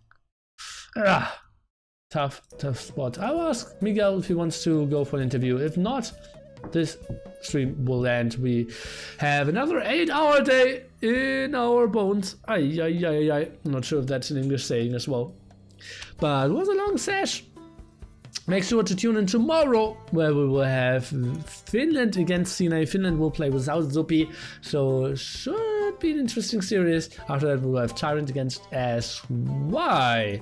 And Miguel says could be So I will have him for a short interview there as well. And let's just join TS and see what he has to say.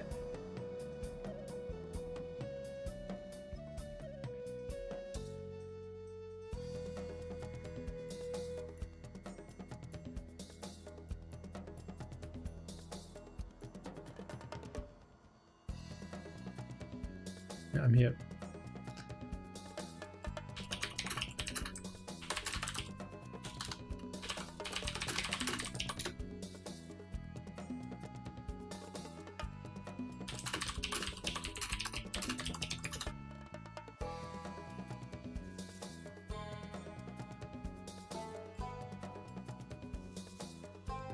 Hello? Hello, Miguel. Congrats. Thank you. So 1-2 in series before that. And if you lost the series today against VNS, you would have been out of Battle of Africa. How big was the pressure today? Being honest, we are feeling so comfortable playing all the games, even though I think the way we played against Sai, we shouldn't have lost that. Maybe, Okay.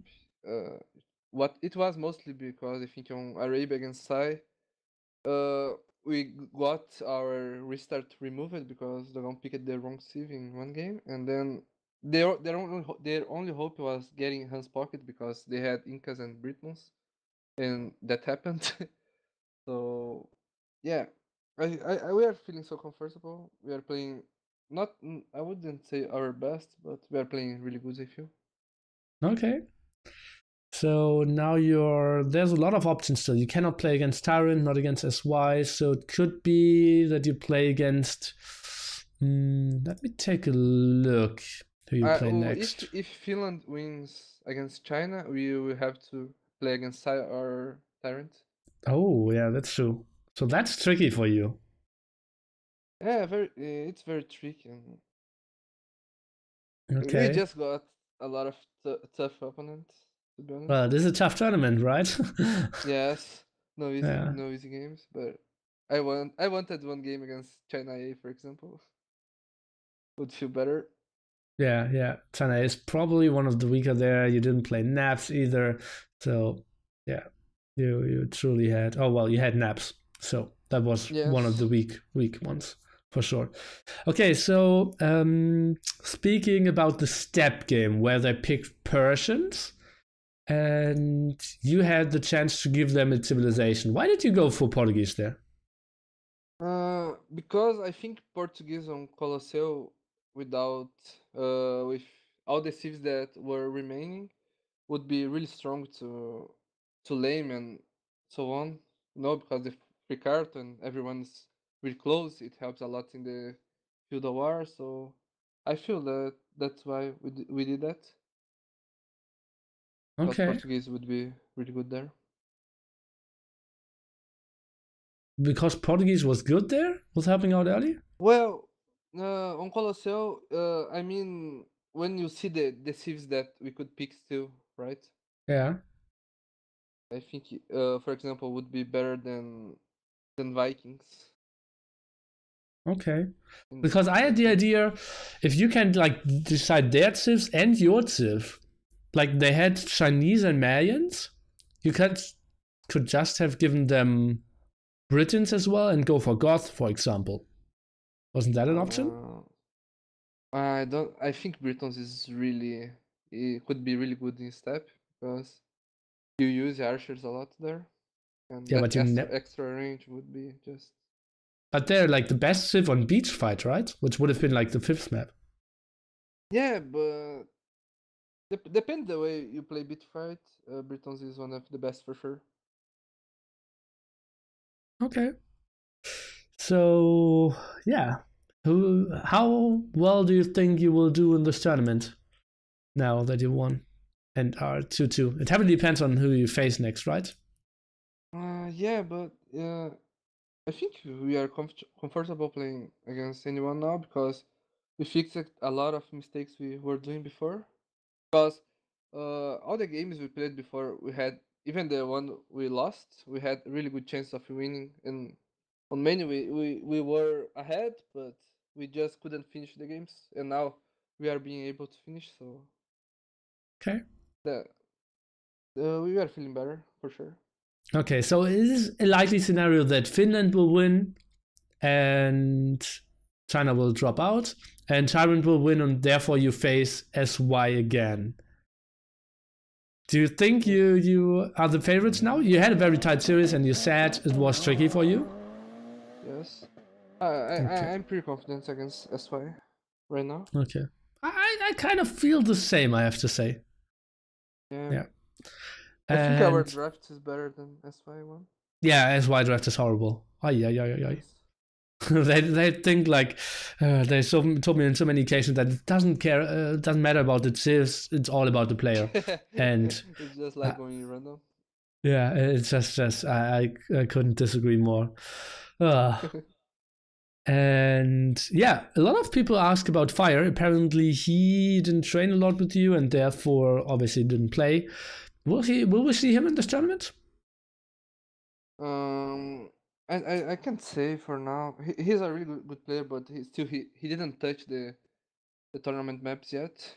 But yeah, we can never count him out, I'm sure. Okay.